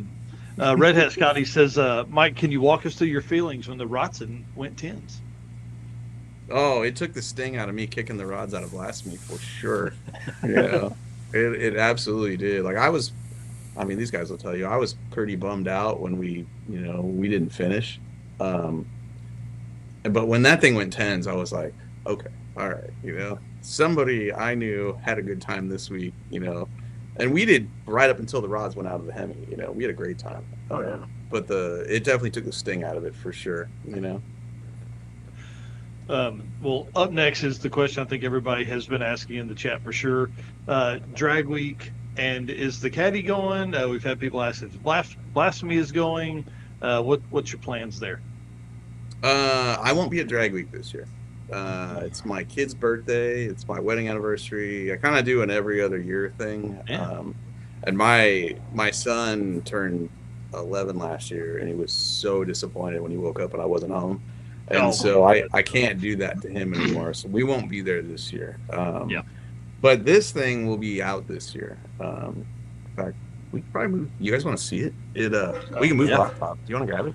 Yeah. The floor is finished. Can I plug it? Yeah, go ahead and unplug it. This could be dangerous. We have technology. Yeah. The center console trans tunnel's not in there, but Joe and I built the entire floor last week, and tomorrow we're gonna weld it in place. Wow, that looks awesome. Dude, Dang, that's a drive shaft. Dude, the drive shaft is so long. Are you saying it's long? That thing's gonna be a jump rope, dude. Yo, the car is so long that we couldn't make the trans tunnel here at the house because my sheet metal brake is too short. I had to go to an elevator company to bend the transmission tunnel because they had a 12-foot brake and we needed an 8-foot long transmission tunnel. That was so cool, like the way they did that whole thing. And we wanted it a certain radius so it didn't look like a giant square box in there. Oh wow. You need an elevator company or somebody that makes like siding for trailers. Yeah, siding for trailers would be good too, yeah. But the elevator company was the move because they nailed it first shot, $100 including the materials. For a complete tunnel, and the tunnel goes up and it has a 4-inch radius and then it's flat. And so it's this really soft console. It's not sharp corners and it's not round, which is what everybody does, Yeah. And so I wanted something that had room for a cup holders and put the shifter on top, and they nailed it. So if you guys need a trans tunnel cover, elevator company, Yeah, because that's all they do. A car that's 74 feet long. Yeah, if you're gonna drag race a bus, elevator companies. Next driver drive car. Yes. Yeah. No truck. Hey, what did the 454? What was the power on that? What did it make? The stock 454 put. What was it to the tires? I forget, but the video will be out. The video will be out Sunday. It was epically low. The number. I was like, damn, it was worse than I thought it was gonna be. Whatever it takes to push 8,000 pounds, 64 miles an hour. That's what it put to the tires. Wow. How fun. All right, so David Hurt and AJ Lloyd again asking Caddy for Drag Week, and they said David said, I know the ACL will slow down progress. What's that like? What's rehab like? How are you feeling today? Is that why you're drinking beers? I had an ice pack on my knee the whole night. I don't know. So I go Tuesday to get my ACL replaced completely because that snapped in half. And then while they're in there, they got to figure out what else I screwed up.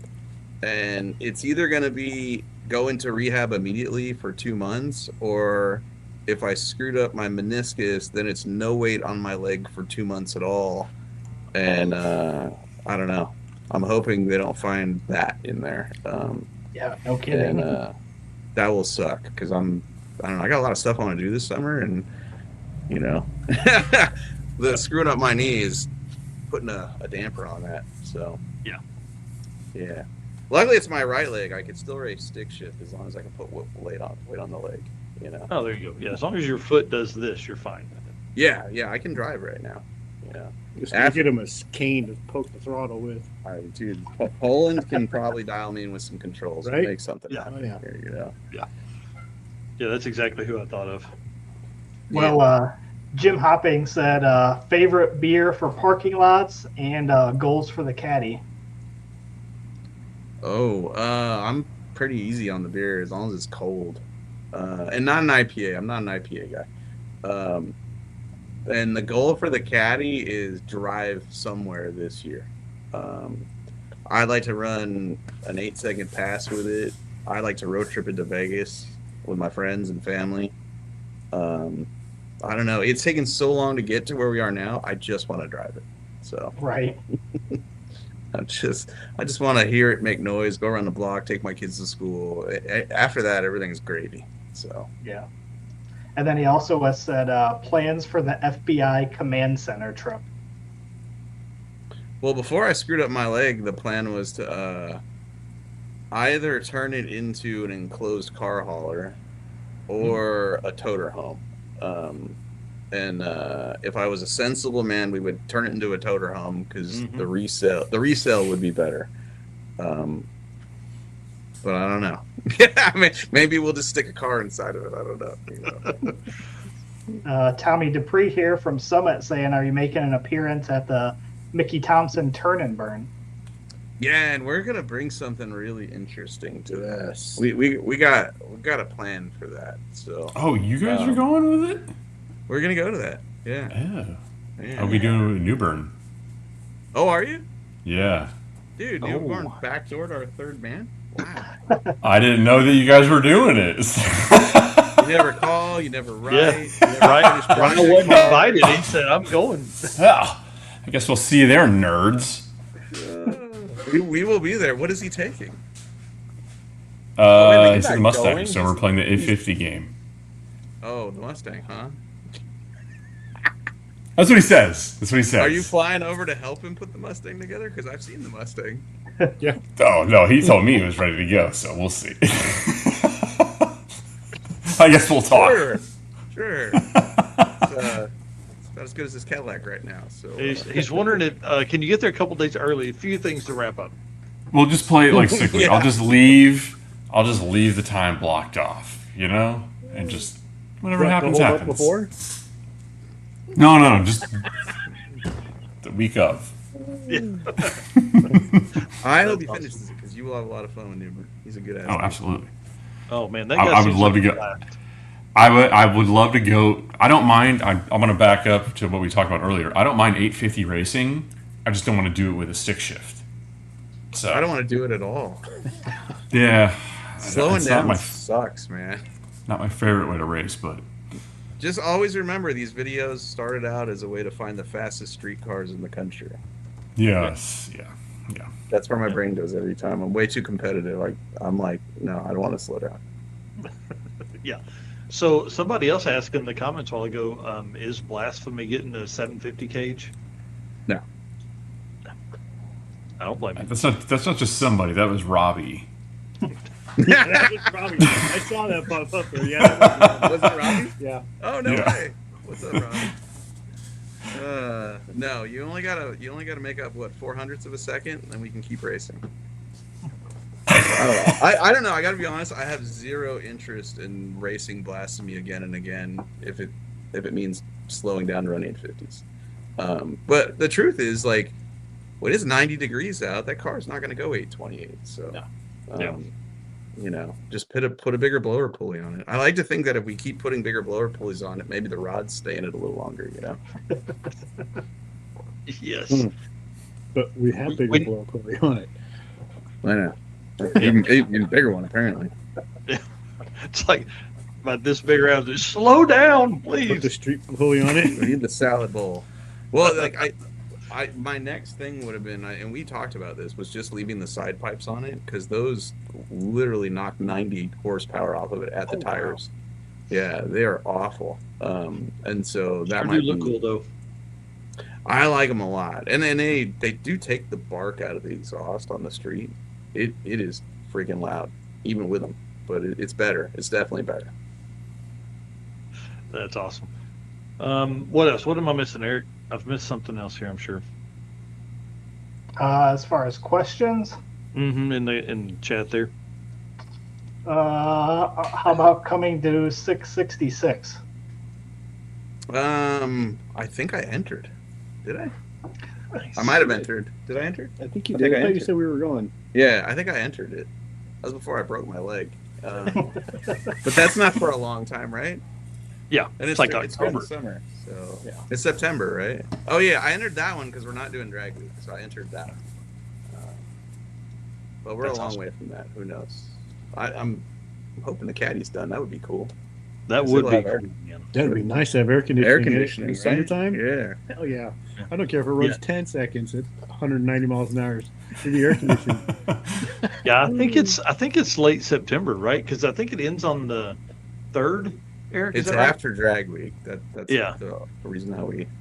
Yeah. Because race week for Rocky Mountain 2.0 starts the day after that in Great Bend. So I'm gonna kind of do Springfield, Mocan, race week, and around.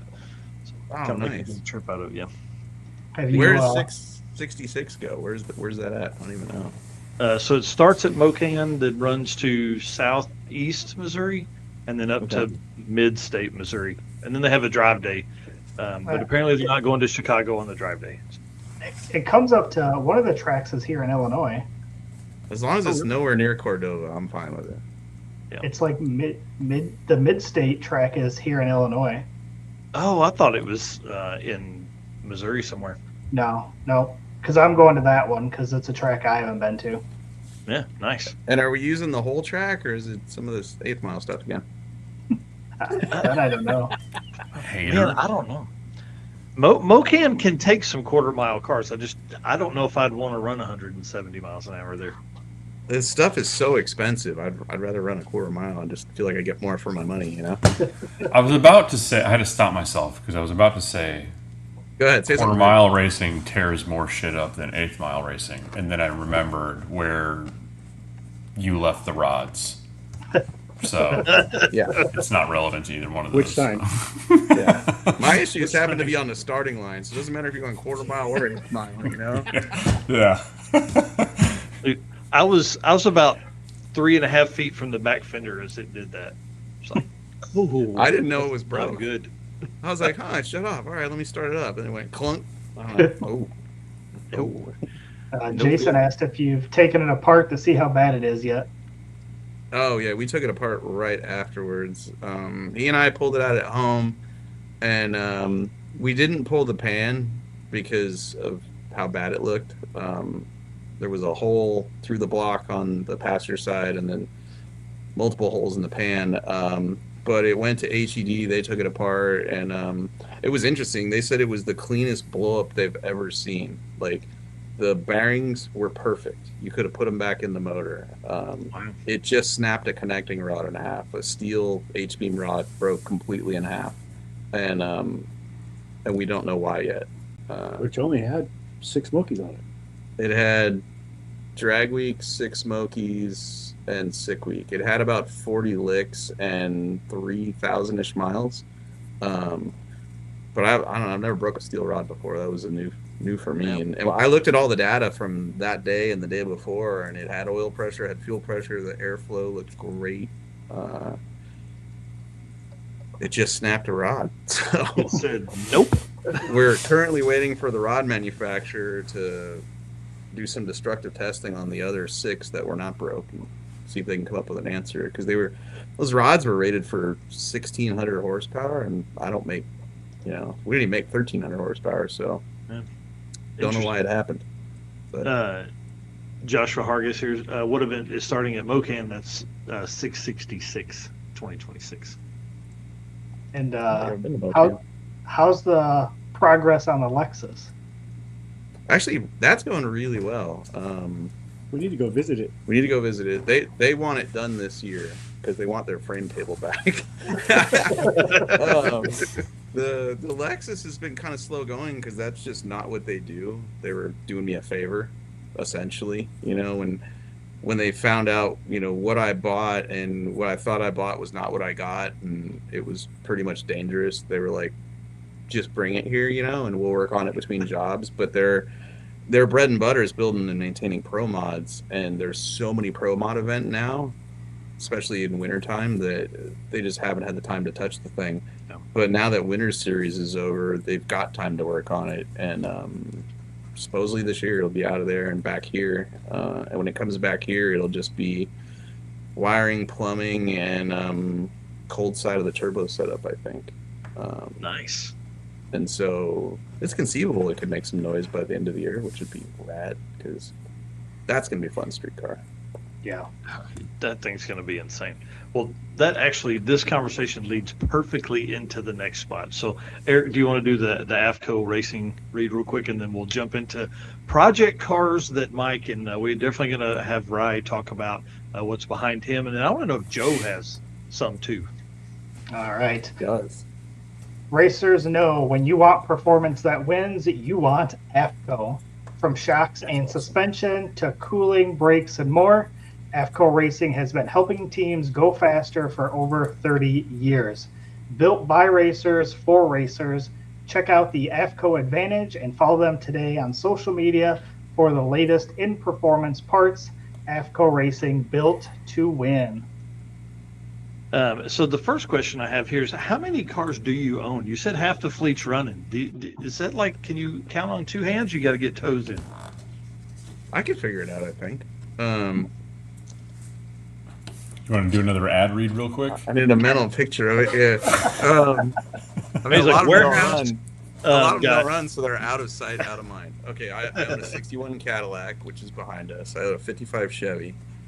I own a 67 Firebird that Matt Goins has, a 2018 Lexus that is over at the chassis shop, an 85 Toyota mini truck, a 94 Toyota mini truck, Nissan. we have a Nissan? Oh yeah, an 86 Nissan mini truck, a 70 Monte Carlo, an 85 Corvette, although it's the vet card, it doesn't really look like a Corvette anymore. A 67 C10, 63 split window. Oh yeah, a 63 split window vet that is in pieces. Most of these cars don't run or are in pieces, so it's probably less impressive in real life. Like I can't get in any of them, just go drive. A 69 El Camino, that's really my wife's car. That's it, right? Oh, 80, the limo truck. Oh, shit, yeah. The limo truck and a 68 Charger with a 2J in it and a 69 Charger with a 383 in it. And a Bob. They're both broken. Oh, Stubby Bob. We have Stubby Bob now. Yeah. And the Rodson. The Rodson's not here, so I forgot about it. The Rodson is 71 240Z. FBI surveillance van, the biggest one of all of them. Oh, the Monsoon. The Monsoon. Oh, the Twin Monsoon, turbo, dude. all-wheel drive, GMC Safari. Although, if any of you are out, if any of you are out there need a vehicle, a daily driver, I have a twin turbo, all-wheel drive, GMC Safari minivan, $4,000. It's yours. Send me an email at trademytruck@gmail.com. Because we're flat out of room for crappy cars in my warehouse. I need to get rid of some of these things. So. It runs and drives. Oh yeah, it runs, drives, stops. It's really not fast, but man, it's cool. Yeah, and especially you lift the back glass, dude. You're on. It's what's up. Yeah, dude, it's a really fun one, but I have too many really fun ones and not enough time or space. Yeah. So did you add up there, or did you just keep running through fingers? I think that's all of them. I was using my toes. Oh yeah. Oh, Blasphemi. Forgot about Blasphemi. Blasphemi too. Well, it's another out of sight, out of mind. It's broken. Oh, and the drag boat. Forgot about the drag boat. Oh, my wife has a CRX. Oh yeah. There's a Regal here, but that goes away on Monday to whoever won that. Nice. There's the wifey's boat. Wifey's got a boat. That's not mine. That's hers.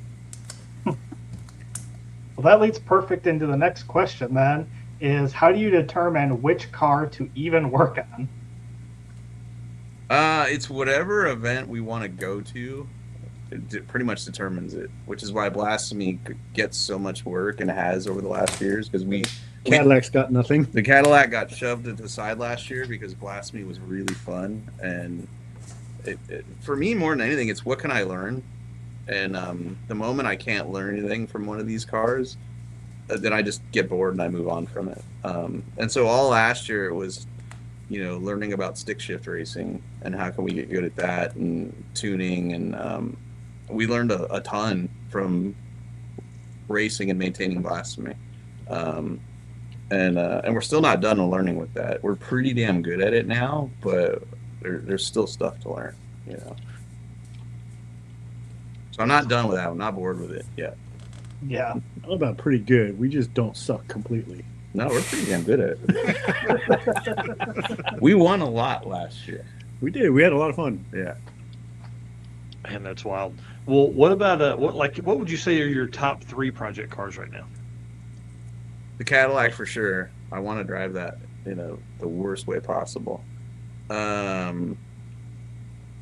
I can only think of one at a time. I'll be honest with you. I can't sit there. My man. I'll work on a bunch of stuff, but I can't really think. I have to finish something to some degree before I can move on. So like, I love the idea of fixing my C10 because that thing's busted, but I can't seem to mentally get past this thing until this thing works. Blasphemi, we could work on it and get it back together and probably take it to an event because we know the car so well. I don't have to really put a ton of brain power into thinking through new problems on that,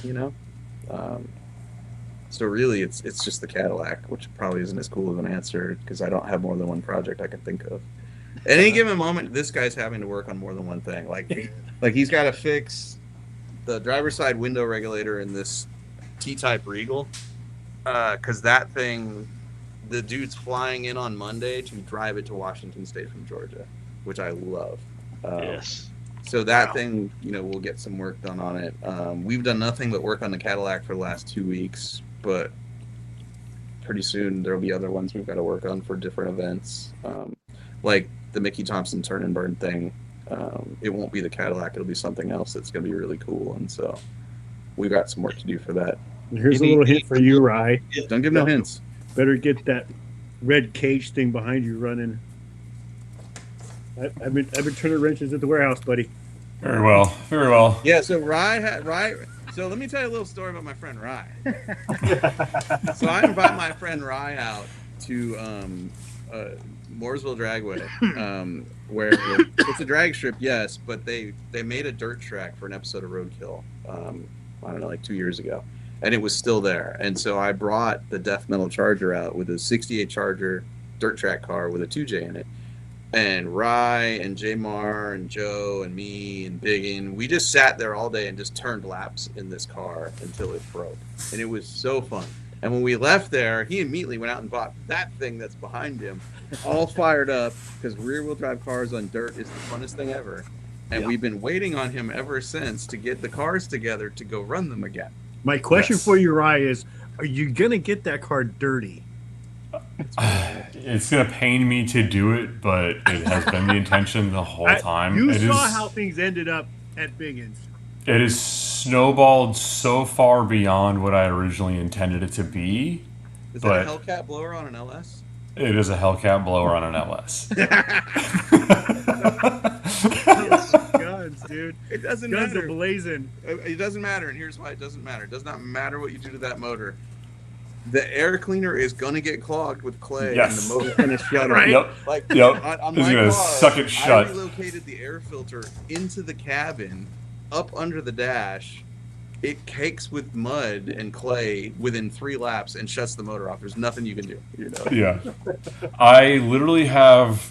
when I got this the LS blower, Hellcat blower set up on here, I told them, like, they were almost offended at how lame of pulley setup I wanted. I'm like, dude, give me the biggest blower, smallest crank. I don't want to spin this blower hard. All I want is Hellcat noises. I just want blower noise. Yeah. And I just want this thing screaming, making all the Hellcat noise in the dirt, because I think that was 50% of the enjoyment of driving death metal was 2J noises. I mean, the car makes all the right noises. Yeah. And your eyes not believing your ears when you see, like, I should hear Dukes of Hazzard, but I hear Tokyo Drift. And it's so good. But I think that's a big part of the experience is... that's why I want all senses incorporated into this thing. So that's the biggest point. That it's just a favor, really, is all it is. But yes, that is a Hellcat blower. I love it. That's why electric cars are just not the move, because you don't have the noise, man. Like death metal is not a fast car, but you put the 2J on the 2-step, and when the wastegate opens, it sounds glorious. And it's not going fast. It just sounds cool. I've said this time and time it's again. So much fun. Yes. That day was the equivalent of, like, I felt like I was 10, 11 years old. My neighbor got a mini bike, or my best friend got a 4-wheeler, and he was like, yo, come over. We're going to rip this thing all day. My dad's got us 5 gallons of gas. I got a 12-pack of Mountain Dew and a bag of Doritos. Like, if I had Kool-Aid stains in the corner of my mouth at the end of the day, like, I looked over and I see J. Mar, who is like, you know, he's a pretty well put together, polished dude, and he is sunburnt and covered in Carolina red clay and just like with a smile on his face. And I was like, and the car's sitting there idling. When Biggin did the first lap, I think I looked at you. I'm like, this thing ain't making it past lunchtime. And end of the day, dude, I'm sunburnt, a little dehydrated, and the car's just sitting there idling, just taking everything we threw at it. And I'm like, man, drag racing sucks, dude.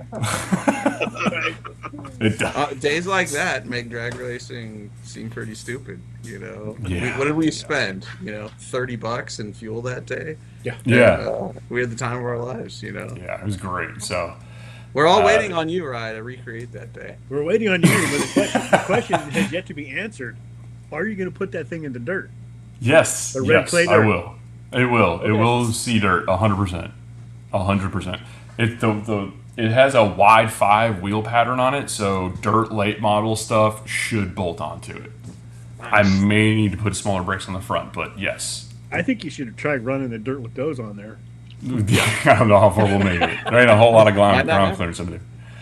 The only thing it's got going for it is it's low, but the whole belly of it's flat, so we can kind of just scrape over everything. Nice. But that's the plan. So is it going to be okay for catching air too? I don't know about all that. One step at a time. What's over your right shoulder? This is another thing, a little uncharted territory. This car is I don't know the exact year, 68 to 70 Chevy Nova. It belongs to my friend Austin Brown, who is a bracket racer. And he's a very winning bracket racer. He's been doing it for a long time. As much as I clown on bracket racers, I have one here. I'm putting fuel tech on it for him. So he's stepping up from carburetor stuff. So traditional small block Chevy, pretty simple. Fuel tech 600 on the thing. But he is no stranger to the winner's circle in bracket racing. So I'm dipping a toe into that side of the pond. I've been talking a bunch of crap about bracket racing for a long time. I don't know that I'll get behind the driver's seat in a bracket car, but I may end up going to an event to help out. We'll see. Yeah. I think the DYO stuff really could bring in a huge run of the bracket racers. I think they could enjoy that format. And don't get me wrong. I bracket racing, for anybody out there that bracket races, I think it's a fantastic way that I know I get my head chopped off on the tree by anybody who's done a bracket racings for 5 seconds. So I have respect for bracket racers, just not my cup of tea. Yeah, I'm with you. I want them to leave side by side. That's fine. Yes, yeah. I don't want to. I like index and stuff. Yeah, Eric White does know about circle track stuff. He's done that a bunch. So if you need somebody else to get in and make the car dirty, just holler. I don't know anything about turning. Yeah, I'll jump in. Done some 4-cylinder stuff, and my favorite though was doing those trailer races where your only goal is to tear off the other guy's trailer. Now that's some fun. That was a ton of fun. Well, you had fun with that, didn't you? Never again, bro. Never again. Did you do that I found too? out the hard way. They got rules and nobody follows them. Like, yes. You're only supposed to hit the trailer? Tell that to the guy that drove through the trunk of my Cadillac so hard that the seat ripped out of the floor, and I did the rest of the race like this. The very first one I ever did, I was in a caravan, a 90s caravan. Guy drove it to work and drove it to my house when I bought it. And we tore it all apart, tore all the windows out, did all that stuff, and then decided to cut the exhaust off and then drive it to the local racetrack. No plates, no title, no nothing. And then got stuck on top of another trailer for like 2 laps. Van wouldn't start up. It knocked the battery loose. And this guy is just swerving, trying to get me off. And there's nothing I can do but hold on. It was pretty awesome. Yeah. We need that happened to video me too. of that. The one I did, it was boats. You were dragging a boat behind you, right? And after I got the seat ripped out of my floorboard, I was so sore that I could barely hang on, and I had to hang on to keep the seat up, and I was pissed because someone on the radio told me who had hit me, so I just drove on the back of his boat and parked it there, and I got stuck and couldn't get off, and made him drag me around the track. It was awesome. Yeah, I never did lose the camper that I had that year.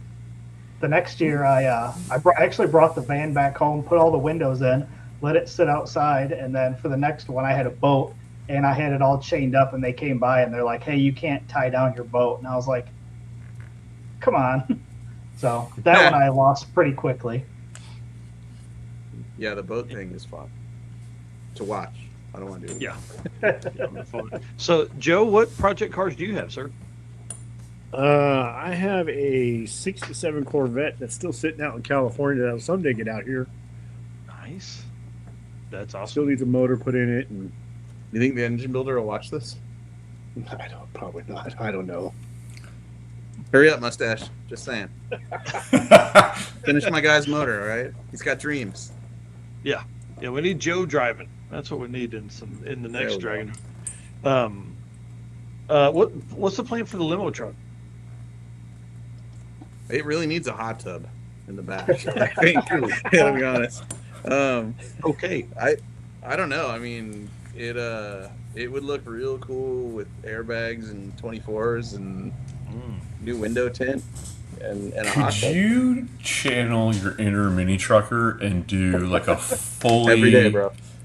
fiberglass like hot tub, like just French That's what I'm talking into the about. bed Like rails? a Cal Spa hot tub in there? Yeah. Yeah, I'm dude, talking like about. Yeah. just completely seamless to the bedside. Subwoofer box, motorized, comes straight up out of the front behind the cab wall, and then hot tub in the back, bro. Like, absolutely.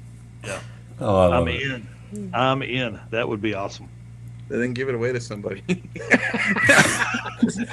I wonder about like the vehicle giveaways are really fun. I love doing them, but that particular vehicle, I'm like, this won't fit in most people's driveways. Like, will anyone enter to win this thing? I feel like this is one of those moments where you win it, and then you're like, oh, I got to tell my wife or girlfriend. And, Own this now. Yeah, I'm there's sorry, like a box everybody- where they're like, Send me a hat don't today. enter me in this drawing. yeah. Everybody's gonna be like, so there's like a cash option, right? No. I don't know why anyone does that. That's a horrible idea. No, I want you to take this vehicle. I hope you drive it home. You know, I'll ship it if I have to, but I want you to experience what I'm experiencing. You know, That's cool. Well, that leads into the next question. Was exactly how fun are the giveaway cars? oh, they're super fun. Like I have met so many nice people, and our track record of somehow the right person getting the vehicle is like perfect. Like everybody that has shown up has driven it home, and they've been the nicest people ever. Like they've been genuinely That's excited. awesome. We even had one guy that showed up, and the car broke when he showed up, and he had to sit there all day while we put stub axles in a Datsun 510. You know, because he wasn't going to make it home if we didn't. You know, and he never got sore with us at all. He was stoked. You know, it was cool. Yeah. I like those. They're a lot of fun. You know, I get to experience something, and then someone else can. You know.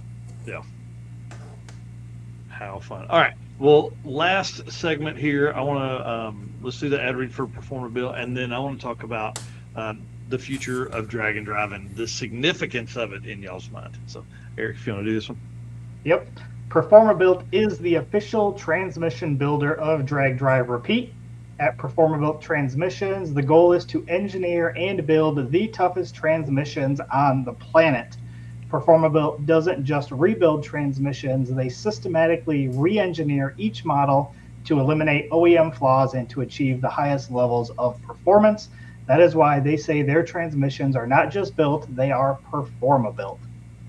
All right. So, I don't know if you guys have read the newest Hot Rod magazine, but it's kind of badass. 3 of the top 10 cars of 2025 voted on by Hot Rod magazine, or chosen by Hot Rod magazine, are Glenn Shealy's Corvette, the Viper, and then Morgan Evans' D150. Cool. To me, that is so badass that 3 drag and drive cars made the top 10, right? So my question to you, doing this for as long as you have and what you know and all that kind of stuff, like, what are your thoughts on the significance of drag and drive? Like, as we move into like this next decade. Oh, well, it's not going anywhere. It's just going to keep getting bigger. You know, it will absolutely keep getting bigger because I think as soon as you show up and do one and you realize how much fun and how much more you're going to get to use your vehicle, it makes like chasing a championship in traditional drag racing. It's still cool, but you're going to drive your car a lot more if you do one of these, you know? You know, for me, it started reading magazine articles like in CarCraft of the Real Street Eliminator back in the day. Mm-hmm. I used to think those cars were awesome because they looked cool, but then they put them through all these tests, and you could tell these were actual street cars. And yeah, there's portions of Drag and Drive where it's debatable how streetable these things are and whether they're actual street cars or they're just purpose built, you know, for these events. But it doesn't matter. It's still really cool to see the ingenuity all these people are coming up with to make, you know, even a pro mod survive 1,000 miles, you know. And I don't know, I dig it. It's one of my favorite things to do. Yeah, to me it's the best car community out there. I mean, bar none. Everybody is trying to get everybody to the next place. I mean, people are helping people. It's really one of the best things. Yeah, that's impressed me multiple times by people that I've been competing against who have loaned me parts, you know, to try to beat them, you know, and vice versa. And that's one of the coolest things about it. And it's probably because at a lot of these events, even when you win, you've lost, you know, you're not going to get any money. And so, you know, we're doing this for an orange helmet, or, you know, like everyone's doing it for their own personal reason, you know, and normal people will never understand that, you know, but the people that you're with at this event are going to understand you. That's your tribe, you know? Yeah. So it, like you said, it's the best motorsports community I can think of. It really is. Right. Like, I spent years chasing championships as a crew member on alcohol cars, and that crowd of people they're great people. They're very competitive. They will help you out, but like the drag and drive community really seems like you get out there, like you meet someone on the first day. Yeah. He's your best friend for the whole week. Yeah. You know what I mean? I mean, it's you meet so many nice people, and it's so much fun. And whether you do good or you don't, you're still having fun. Yeah, you're like driving your car, you're out doing stuff. Like when you're chasing a championship, you're at a racetrack, you're there all day long. You're lucky if you see a hotel or a diner before midnight. You know, you're up at 5 a.m. to go to the track in the morning. It's a rough life to chase a championship in any kind of professional race car series. I know Ry because I met him on the return road at a drag strip at a Drag and Drive. You know? Yeah. After we had both run PBs. That's how we know each other. You know? Yep. That was years ago. Yep. I think like what I've said before, drag racing it's what I grew up doing, and I fell in love with Drag and Drive through, you know, all the media coverage. But I think the biggest realization was that Drag and Drive gives you the opportunity. Drag racing is the only facet that I can think of in motorsports where, like, you're mad when you spend more time in the car, meaning, like, the car didn't go down the track quick enough, so you're pissed about it. Either you lost the round and you're going home because I didn't go quick enough. You're going to spend thousands of dollars to spend less time in the car. Drag and Drive, you get your cake and eat it too. You get to go as quick as you want down the racetrack, or as quick as you legally can go, and then you get some seat time to actually enjoy the thing that, I mean, I don't care how competitive you are, you got into this, for the most part, most of us got into this because the first thing was that we loved it, and then maybe you fell in love with the competitive side of it, but at the end of the day, we all still love cars for the same reason, and the more time that you get to spend just playing with cars is what it is. I love the Drag and Drive stuff because it's I mean, Sick Week nailed it, like, for the adventure. Like, it's an adventure. It's you and your boys. Like, I'm looking over at Cape Canaveral at 1 o'clock in the morning, And my wife's texted me about there's something beeping in the garage. Like, I'm sorry, There's a bomb going off. I can't do anything about that because my only lifeline is this car. Little did I know, within less than 24 hours, it's going to hang the rods in the starting line. And I'm going to still have to figure out how I'm going to get back home. But like, it's I think I've said this before to multiple other people. The drag and drive thing for me, like I've spent 20 years in the Marine Corps, and it's that 1 week. It's like a little tiny blip of a deployment. It kind of is like. There's like nobody wants to. If I wrote down on paper like, "Hey, do you want to change the transmission 5 times on the side of the road?" You know, just for shits and 5 miles giggles. from where your Does that sound like a good time to you? Party going on? No. But then you go back and like, I'm gonna watch that YouTube video. I'm probably gonna be 2% of the total views on it, just like watching it on repeat, just reliving the glory days, like fucking Uncle Rico here in 10 years, like.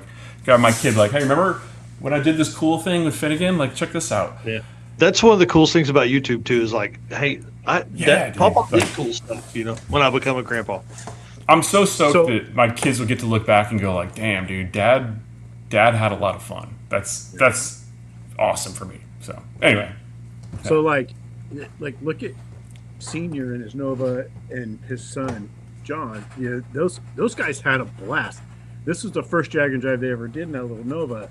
When we were swapping the trans, Senior was back there with people that stopped, having the greatest time showing them his car and talking about it. One of the guys had the same car that he was building, and let's do this. I mean, I saw that guy walk out of a gas station that had a Dairy Queen or something in it, nunchucks, with an ice cream in his hand, the biggest smile on his face, standing next to his car, going, "This is the best day ever." Yeah. You know? Well, a lot of it is who is the company you keep. Like when we pulled the trans out like 6 times, for the most part we were laughing because the people that were with us were making us laugh. You know, when I think it was the next day we had to then put a clutch in the Rotson, freezing our asses off at that drag strip, and we were laughing the whole time because of the people we were with. And so, if you know. Some of these teams where, and I see it a lot, it's just the driver and the co-pilot, and they're on a mission to win, and they're just going, you know, and I think they miss part of the experience, you know, and for me, part of the experience is just laughing in the face of absurdity, because that's all you can do to keep from going batshit crazy after you've blown up everything and spent all the money, you know. You got to find a way to laugh, you know. Well, one of the best things, so that was Bradenton where you guys were putting the clutch in the Rotson. And so at that point, we're hanging out there, everybody's talking, it's fun, we're making fun of those guys doing that work. And then Tom Bagley's like, hey, do you want to jump and ride with me in the Mustang? Dude, we didn't get to Orlando till 5:30 a.m. that night. So, wow. Horrible life choice to jump in the car with him, but one of the best stories I'll ever have and tell forever, because man, it was literally, hey, do you want to ride with me? I'm like, who can drive my truck? Brian Ekstrom, one of the guys that works in Lanes a bunch. He's like, I'll drive your truck. I'm like, okay, it's on. And then we froze our asses off for like the next 10 hours in that car.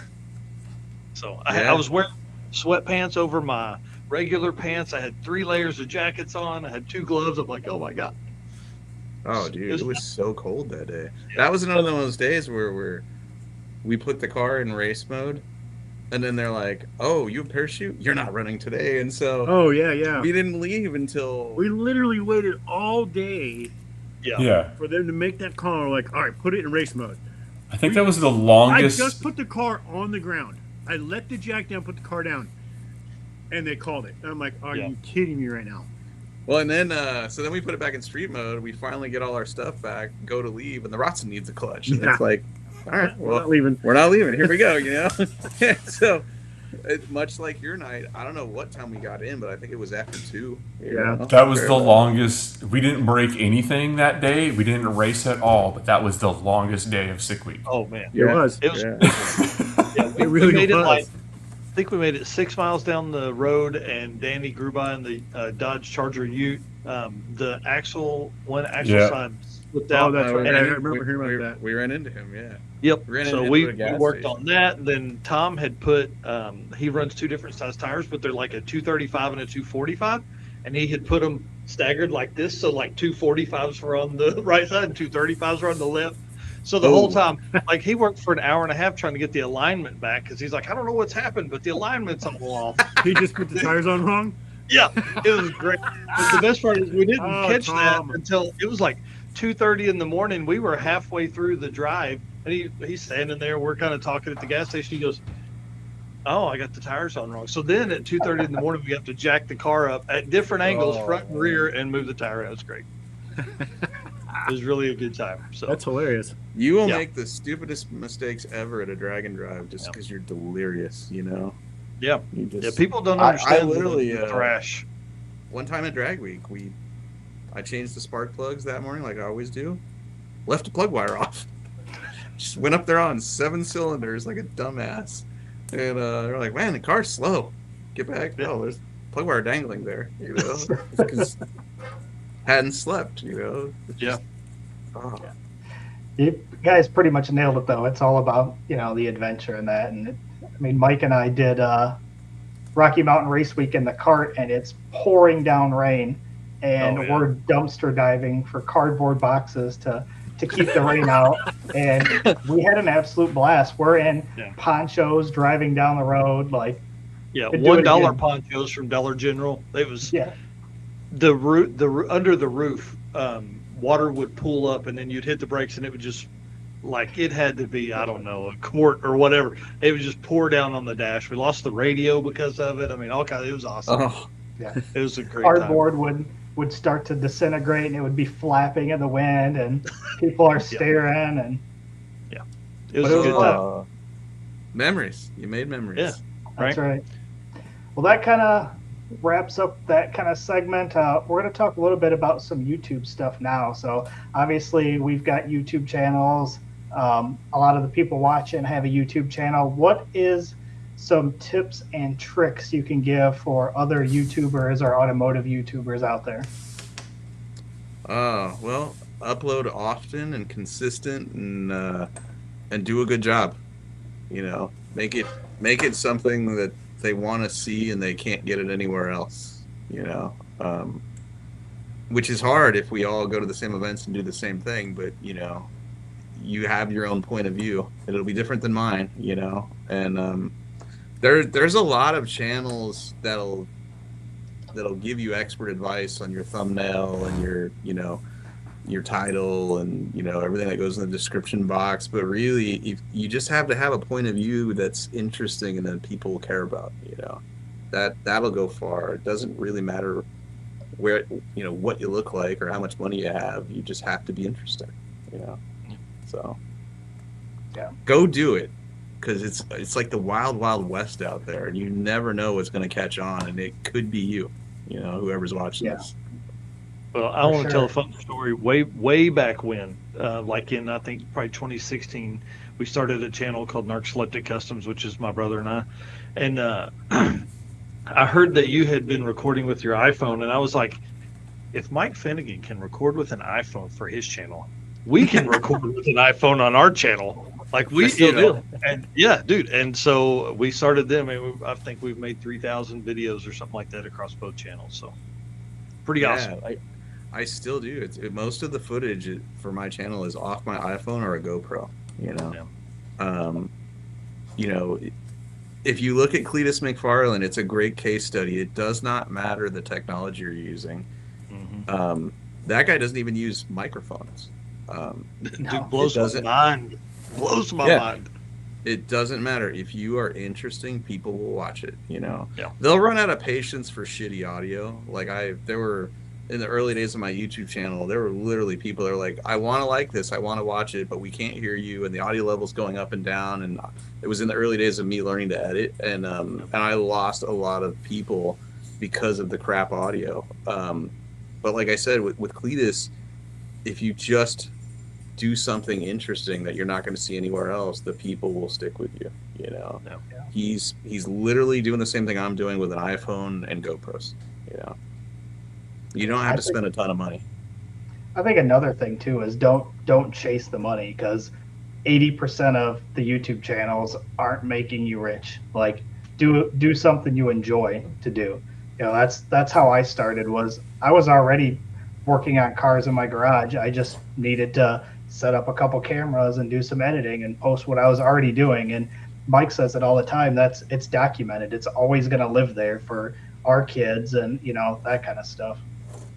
Yeah, at the very least, you're making an awesome diary for your family and your, you know, your relatives after you're gone, you know. And you said something really important, is just make the stuff you want to make, because, you know, whether it does good or bad, you enjoy doing it. You know, like when we go drag boat racing, I make those episodes knowing we're going to lose our asses on them, because it's not very popular, but we have so much fun when we do it that I'm like, well, you know, we had a good time. We lost money, but we had a good time, you know? Right. Yeah, when I started my channel, it was 2020, and my kid said, you can't do YouTube. You'll never do that. And I was like, all right, game on. I'm already doing this stuff, so let's just start recording.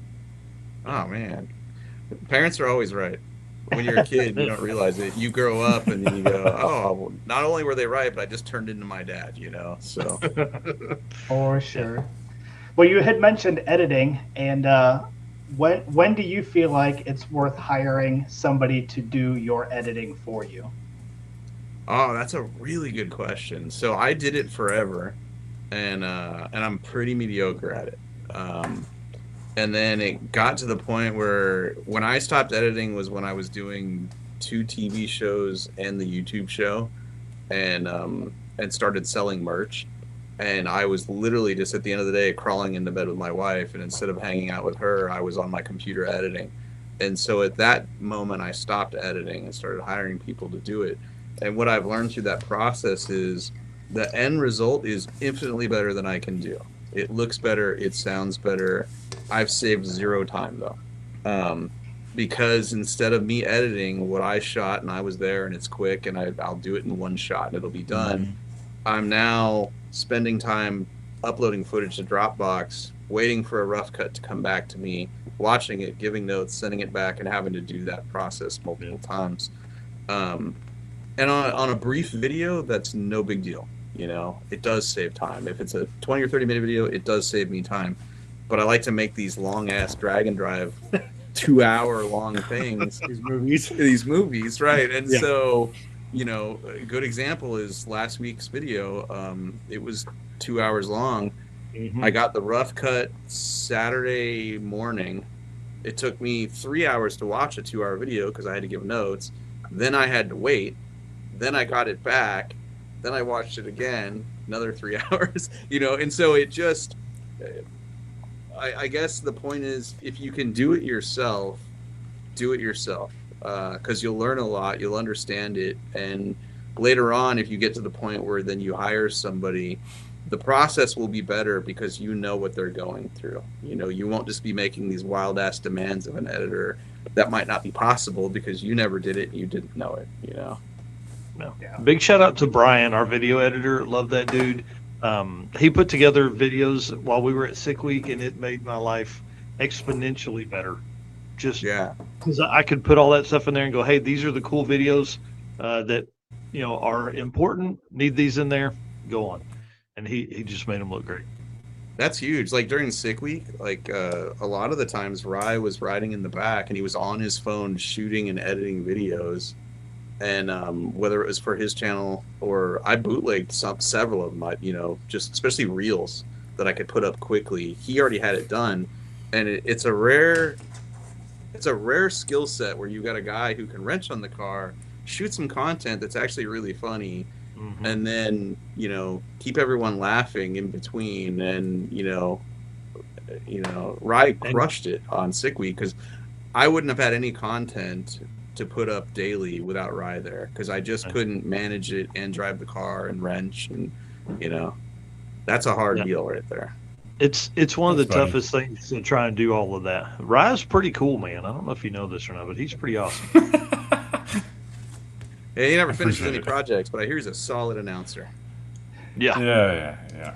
I'm really good. Like, dude, if you need a project, listen, if you guys need a project done like 50 to 75%, I will absolutely knock it out of the park to that 75% mark. 100%. That last of the time, 25%, you're gonna have a tough time nailing me down, but we'll get it almost there. Yeah. He did a killer job wiring Blasphemi, though. If you guys ever get a chance, look at that car. The wiring is outstanding. Yeah. My favorite I was am stoked to be a small part of that car story, but also I think a part of that car story on what I would say is the year that it absolutely went on a tear. 2025 into 26. Like that thing put up some wins and some miles. Yeah, it was a good year. It was a good year. Yeah, that's awesome. I really enjoyed the air filter. That was my favorite part of Ry working on the car. It was necessary. For years we drove without one, and the car after about 40 miles would just end up having cruise control because the friggin' throttle would stick. And then when they're sending you down Broadway in Memphis, So hard to drive. and you're gonna rear end everybody. I'm constantly clutch in and the engine's at 3,000 RPM, and so the moment we stuck that we got it from Walmart, and the moment we stuck that air filter on, you drive all day long and the throttle doesn't stick. It turns out the air is dirty. It's wild. Yeah. I'm sure Pete's happier about it now too. I mean, we literally have not had to pull the throttle body off to clean it since we've done that. No, I mean the rods fell out, but the motor's clean. Silver linings, guys.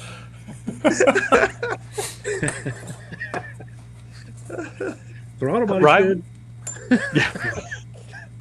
Ryan, what's your when do you guys open the track? Are y'all already open?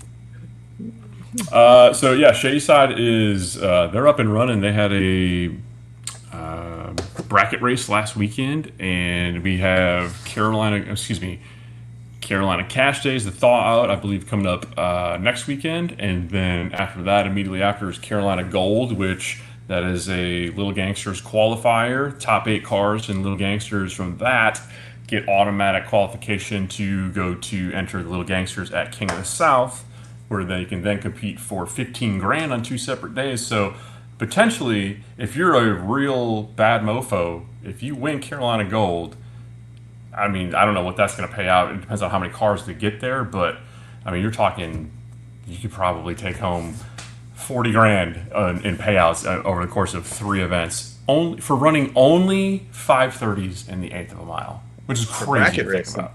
For index I mean, racing. call it what you want. It's still cool. Yeah, I dig, man. Dude, Jimmy and Poland have done a hell of a job with Little Gangsters. That's awesome. Dude, it's they're good promoters. crazy the momentum that they've gotten with that. Yeah, I So can't I'm wait to stoked see to be what a they part do of it. with True 10-5 over the next 2 years as well. That's yeah. bring it on. Yeah. King of the South is going to be an absolutely insane race. Like the roster of killers that they have on that, I'm looking forward to. I can't wait. But yeah, Shady Side is rolling. The weather here in North Carolina has been great all weekend, so I'm looking forward to getting some racing in. Yeah, hell yeah. I'm hoping that Sunday I'm going to drive my truck from here 2 hours to Tulsa Raceway Park to Cars, Coffee, and Drags, and then drive it home. So we'll see. See if I can run like some 13s instead of 14s. Cars, coffee, and drags. That sounds much cooler than ours. That sounds great. Yeah. Cars, coffees, and drags. Damn. Yeah, so 3 times a year, Cars and Coffee hosts at Tulsa Raceway Park, and then now we have created this new event called Motorama, and we're going to do a single-day drag and drive within another Cars and Coffee style event. So it'll be kind of fun. So we're going to make a pass in the morning, and then go on a drive, and then come back and make a pass in the afternoon. Wow, that's cool. Yeah, it's going to be kind of fun. I'm hoping it's something that will work. You know what I mean? I think it could be something that we could roll out pretty heavily over the next couple of years. So we'll see. I don't know. We got April 19th is our first day for that one. It'll be interesting to see the Cars and Coffee crowd on a drag strip. Yeah. Oh, Mustang guys will have walls. It'll be It's great. exactly what you think it is. I promise. Cars, Coffee, and Drags, those two have roll racing as well. buddy. It's man. I've taken my camera. Is all I'm saying. Yeah, oh yeah. It's a good time. Some good content there. All right, Eric. What else we got, man? I think that was just about it. Last note you had here was tips for inspiring automotive enthusiasts that want to live a life around cars. Get ready to have no money. Yeah, you won't have any money for drugs or anything else that can screw your life up. So Throw away any book that refers to how to get rich. You'll never be bored. You just won't ever be rich. I think the number one tip I would have, if anybody's young and up and coming, as soon as you can afford to not make your daily driver your project car, like separate those two. Separation of church and state at all times. Like, don't Have a you got to get to work to pay for that car. and have a Try Toyota not Camry. to.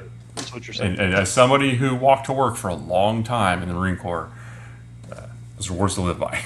See, I believe the opposite is true, actually. I think you should suffer through modifying your daily driver and that being your race car, because you've got, those are character building moments, you know. Yeah, I mean, when you screw up and you make a mod that just bites you in the ass every day of your life, you will not forget that, you know. Yeah, and then it's that is another true. chance for you to go, oh, Dad was right, you know. that is true. He doesn't There is- know what he's Saying talking that about. You might know that from any kind of experience whatsoever. Oh, Yeah. dude. Yeah. I I got was stories. listening to one of the podcasts, and Mike had bought a Toyota Tacoma or something maybe, and then cut the whole frame out of it or something like that. And your dad was like, "What are you doing?" Yeah, and I wouldn't be sitting here had I not done that, dude. Yeah. You know, like life is short. When you're young, you can recover from an awful lot of bad decisions, you know. So eat the cookies, drink the beer, turn your daily driver into a race car, you'll be okay. 25, 24, 25, that's a perfectly reasonable age to repair your credit. Like, just... Yeah, I mean, You misspelled. You I don't missaid think I had 45. credit until I was probably 30, you know. Yeah. I think I financed my stereo system and was still paying it off when I was about 30. Oh, Circuit City was the worst. It wasn't even Circuit City, bro. I was. the first credit card I ever got was a Circuit City card. Really? First credit card I ever got, dude. Swear to God. Yep. Man. I think I had a $750 credit limit on it, and I used it to buy a desktop computer. I Wow. bought a home Nerd. Yeah, I had surround subs. system for my new living room. I bought car stereo stuff, dude. Already had a stereo. No chick was going to be impressed by my desktop computer. But when you can rattle the trunk in this thing, shit. Yeah, how many chicks have you picked up rattling their license plate out the back of your car? True story, right? I lived in New York, and back in the day, this pre-internet, we hung out at shopping malls, and it didn't matter if it was freezing out and it was cold. You hung out at the shopping mall, and at the Middletown Mall in New York, the hangout was outside the movie theater, and there was a big kind of traffic circle, and we all stood out there in the snow and watched cars go by, and this third-gen Camaro was creeping through the parking lot, just thumping, dude, just rattling windows. It was awesome, and all of a sudden, we're on the right side of the car. The driver's side of the car fell down. The car does a slow donut, and the left rear wheel just goes by. It just takes off. I ran into that dude later that night. He had a chick on his arm, bro. So, there you go. There you go. Even when your wheels fall off. Yeah. All because his car thumped thanks to his credit limit at Circuit City. Base Hey, gets you the listen. booty every time, dude. Base gets you the booty. That's awesome. There are two 12-inch subs occupying perfectly usable person space in the backseat of my truck right now. So, That's why we get along. yeah. Nothing like a little bumpity bump in the trunk, man. I'm telling you. Oh, yeah. Well, y'all listen. Thank you for coming on tonight. I appreciate Oh, you it's guys been a spending blast. time. I mean, dude, almost 2 Anytime. hours on here. You guys have great stories. Can't wait to hang out next. Sounds like maybe 666, maybe the next Dragon Drive we're at together. But unless I can make my self drive up to Turn and Burn, it's on my list. But man, I don't know. Maybe I need to go. That's Mickey There's Thompson something thing? That's the Mickey Thompson Okay. thing. Yeah, Yeah. dude, Stillbox racing. Like, I know, right? And getting to hang out with Jason Moulton and all those dudes. And, Yeah. This would be a fun one. It all comes back to like the same track, right? Yeah. Yeah. Yeah. I'm looking forward to this one. Interesting format. I'm looking forward to it. Yeah, we had Bill gonna be Bader cool. on and Jason Moulton on a couple weeks ago, and man, it's going to be a big party. So maybe I fly up there. Maybe I don't drive. Maybe I fly. I don't know. We'll see. You'll regret it if you don't. I know. And Exactly. dude, life's too short. You can't live with regret. We just talked about that. all that FOMO. Yeah, Right. That's a tough one. That's a tough one. Okay, we're gonna put you guys backstage and close this thing out. Thank Yeah. y'all very much. Later, boys. Thank you. Yeah. All right, Mr. Eric, send us out, buddy. Man, great show tonight. Appreciate everybody that hung out and stayed. Yeah, almost 2.5 hours tonight. It felt like it flew past, but again, tons of great stories. Always great hanging out with those guys. Again, thanks to all of our viewers, all of our race car friends, everybody that hung out tonight, made comments, made the show an absolute blast. And sponsors, again, can't do this without all those guys. Summit Racing Equipment, Deechworks, Molly Motorsports, Driven Racing Oil, Howard's Cam, J-Wire Solution, AFCO Racing Products, Performer Built Transmission, Car Change 3D, Power Tube TV, WAF Racing, Sweet Patina, and Racing Junk. And you want to give them a quick update on what we're going to have next week. Next week is my birthday. Okay, so we will literally be live on my birthday, so get ready. We're gonna have a good time. But we have Nate Prater on of Streetcar Bragging Rights next week. It's gonna be awesome. That dude, it'll be his first time to visit us here, and I'm excited. We talk about this event being drag and drive friendly all the time. There are, I don't know, tens of hundreds of drag and drive racers that are going to be there. I'm excited. A lot of the events are sold out. You went over the list of heavyweights and six shift and all that stuff earlier. It's going to be crazy. So if you guys aren't following Bragging Rights on Facebook, you need to do that. And again, Nate will be on next week. So it's going to be a good time. I think we may let's just do him as a guest, because that gives 90 minutes. I mean, we got a ton of stuff to talk to him about. So I think we'll probably just do him and get that out. And then Saturday's episode, we're going to go over a bunch of the comments that have been made in all of these videos that have come up. And then we're also going to be talking about the next, again, air quotes, slow car feature that we've got planned. So it should be a good time. All right. We will see everybody Saturday morning. Appreciate you guys. Later.